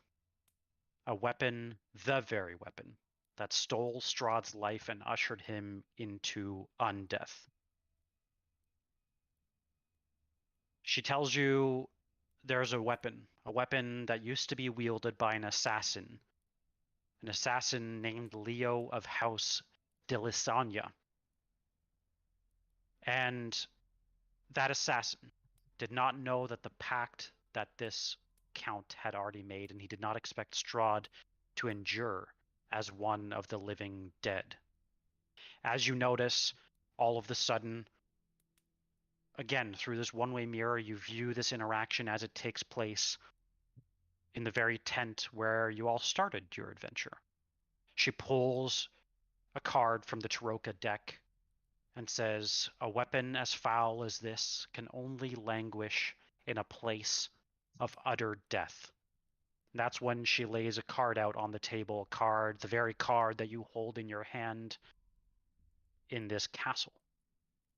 It is the Master of Swords. And she says, "Death's dagger languishes in the womb of darkness, in the one and only Devil's Lair, to the one place that he must return. Scour the castle's catacombs, find the tomb of Strahd, and there you will find a tool to help you, a tool of his second death." It's at this point you notice, again, through this one-way mirror type vision, that Madame Eva looks uncomfortable. And in a hushed tone, she whispers to the Train yourself that you thought denied this quest. She whispers, "In the shadows of the Devil's ancestral lands, there used to operate an order of assassins, an order of thieves. To speak their name in the dead of night was a sin and an invitation. It is only here, so far removed in Barovia, that I dare speak it now. The name is the Baal Verzi, the killer of kings, known as the Black Hands of Fate. They have no agenda, they swear no allegiance to no one but death itself. They do not traffic in gold nor silver. Their price is far more intimate. Twice had the Baal Varzi made an attempt on Strahd's life, and twice they failed. But it was Leo de Lasagna, a noble miner of repute, a nobody, who finally took the contract, and he sought to replace the Zarovich's line with his own. Leo, the poor fool. He did not know that Strahd had already sealed a dark pact with the blood of his brother Sergei. When he plunged his dark dagger, a dagger with a gemstone so black it almost blends in with the night. When he plunged that dagger into the devil's back, it was with a smile, but Strahd did not die. Leo fled the castle that night, but with Strahd's death came the mists. He was trapped in Barovia, just as we are now. For years he hid as a monk, but the devil would not relent. He would not rest until he had vengeance, and one day he finally found Leo. And although the monk's holy ward almost felled the vampire, the devil prevailed. Leo was slain and raised as a vampiric thrall, entombed, and for years he went without blood. He starved. His bones are still kept by the watchers down below. It is my suspicion that Leo's spirit endures, not in his bones, not in the blade that he wielded, but in the gemstone itself. It hungers for vengeance. But know this, such a terrible weapon, such a terrible gem, can only be engraved on a weapon that is wielded by those poisoned by darkness of their own and are willing to embrace it. And with that, the vision fades back as you hold this soaking wet card, the Master of Swords, in your hand.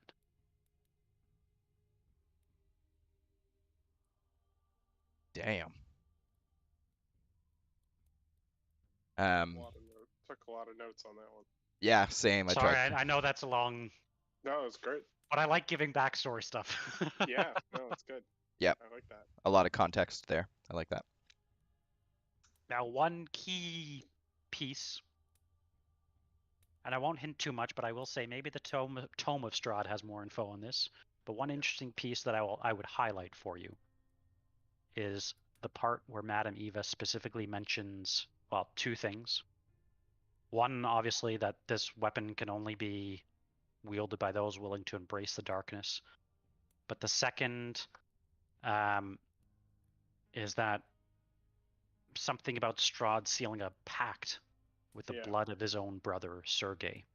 Yeah. I have that bulleted. Now, I know we have 2 minutes, but feel free if you want to RP or any comments, as you would all kind of have this vision, but really it's almost like this inception thing. Train, you see yourself through this one-way vision, and you all see Train seeing Train in this vision.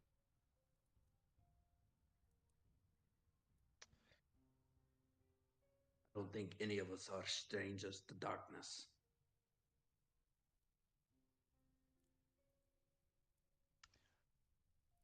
Really gonna need you guys' guidance after this one. That's a heavy decision to make. Hopefully we won't need it, but it's good to know that it's there.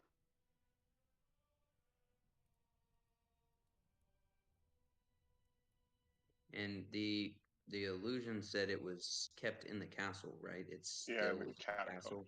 It said that it would be kept with in the place he needs to return.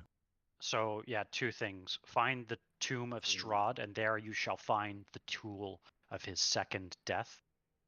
But there's also talk about Leo, who was the assassin of the Baal Varzi, that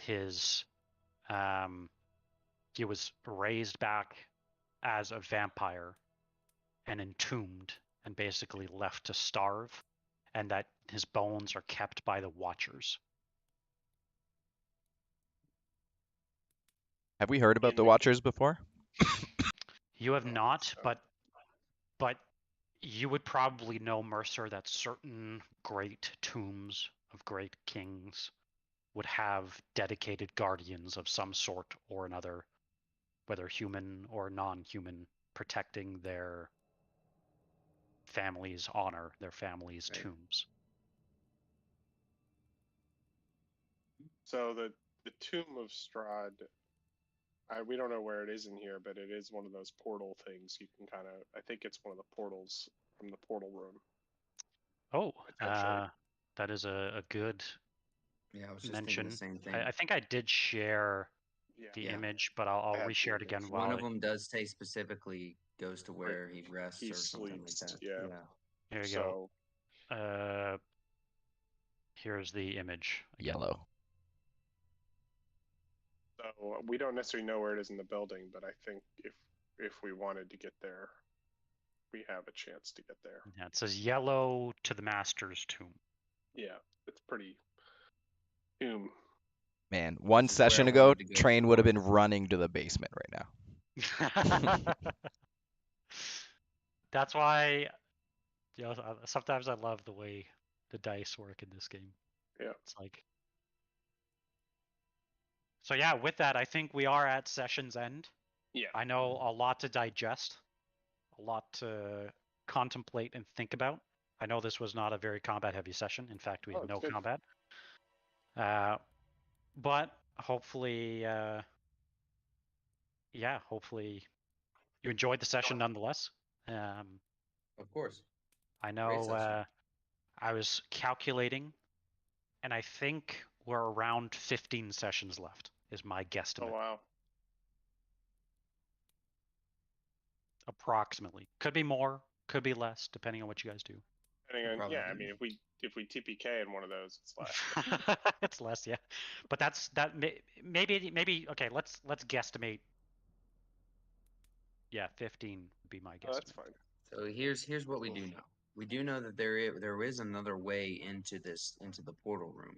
Remember, we did find Yeah. another way to be teleported in here, or into this portal room. I don't think Strahd's gonna just let us walk through the castle again after this moment. Now we may have time after resting. If we rest in the castle, if we're able to rest in this castle, maybe we can finagle a way down. But I think our best opportunity will be through Vallaki and the other way into this portal room. Yeah, we have a way portal into the portal room, correct? We don't have the spell, but I basically I made some Arcana checks, and I think I tried to get if we had this teleportation circle spell or whatever, if we could find a way to cast that. You've got the I think runes I and some essentially have notes. I have the coordinates, essentially. I think that's kind of the way we worked it out. But Jeff, you can tell me if I'm wrong. Yeah. I think that's what we did with Victor. So Yeah, Victor was the one who teleported us last time, but Right. Yeah. you did take note to get as much information. I think with some time, if we took some downtime to like really study that, probably figure it out. But also, we also have to figure out Train can't break the law, and Strahd's president. yeah, I know. That's something I've been thinking about. Of what can you even attack him? Can you not? Like, can you just stand there? Like, what happens? But did this card? I mean, I'm maybe arguing semantics here, but did this card define law? Whose law? It Now did in not this define. land, Strahd is law. But what are we talking? What law are we talking Yeah, about? we still might have to figure that out. We'll go. What I think was I think it's the called? law of wherever I'm standing. Yeah. What was it called? It was called the Justice card, right? Yeah. I'll see if there's more information, but I think that's how it's written. Is that it's this land's law? Yeah. Law of Okay. where you're standing. Specifically, did it say the word standing? No, I'm assuming it's the law of wherever I'm at any given time. If I'm in Vallaki, I need to follow Yeah. Vallaki rules. Yeah. But Maybe again, you law have to is rewrite the law for yourself. Maybe it's your own law. My Law's my subjective. moral law, Yeah. It could be moral law. the That's what laws I'm of saying, is nature. Maybe I'm not allowed to cast spells. I have to Law follow could the be law of very nature. subjective. And if it doesn't define like law of the land, law of the ruler, law of the courts, then what does define what is lawful? I think, yeah. I think it's whatever the DM says is the law. It doesn't necessarily specify. I'm just seeing if there's any what is that called? Waiting just- for you to like. I'm seeing if there's any anything special, but I don't think. I wear there's black on a anything. Sunday, and then we find out there's some weird bylaw. There's some weird bylaw. And you just you die.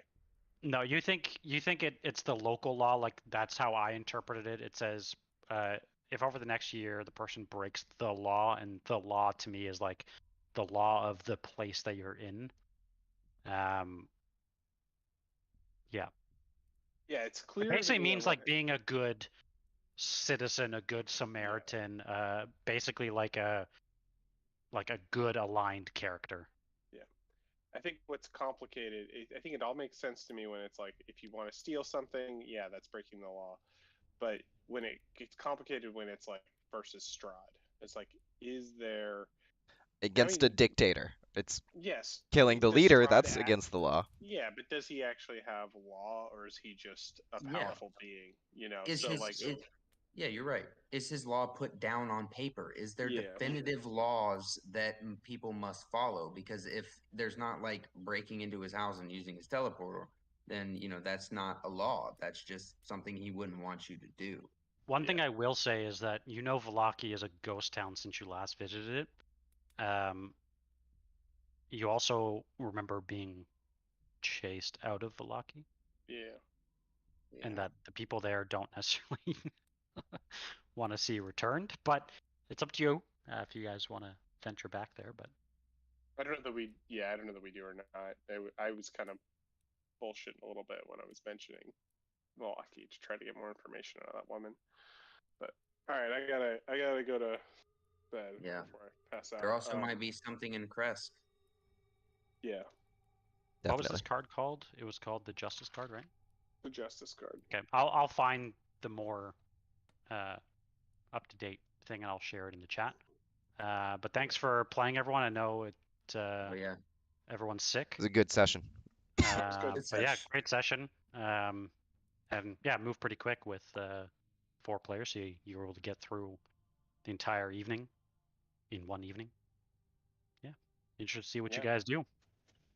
I want to know Chance and Merrick's opinions. I'll tell her to watch the stream and cast her vote. Maybe I'll put something in the RP channel for the votes, and if you guys want to put an emoji on the one that you want to.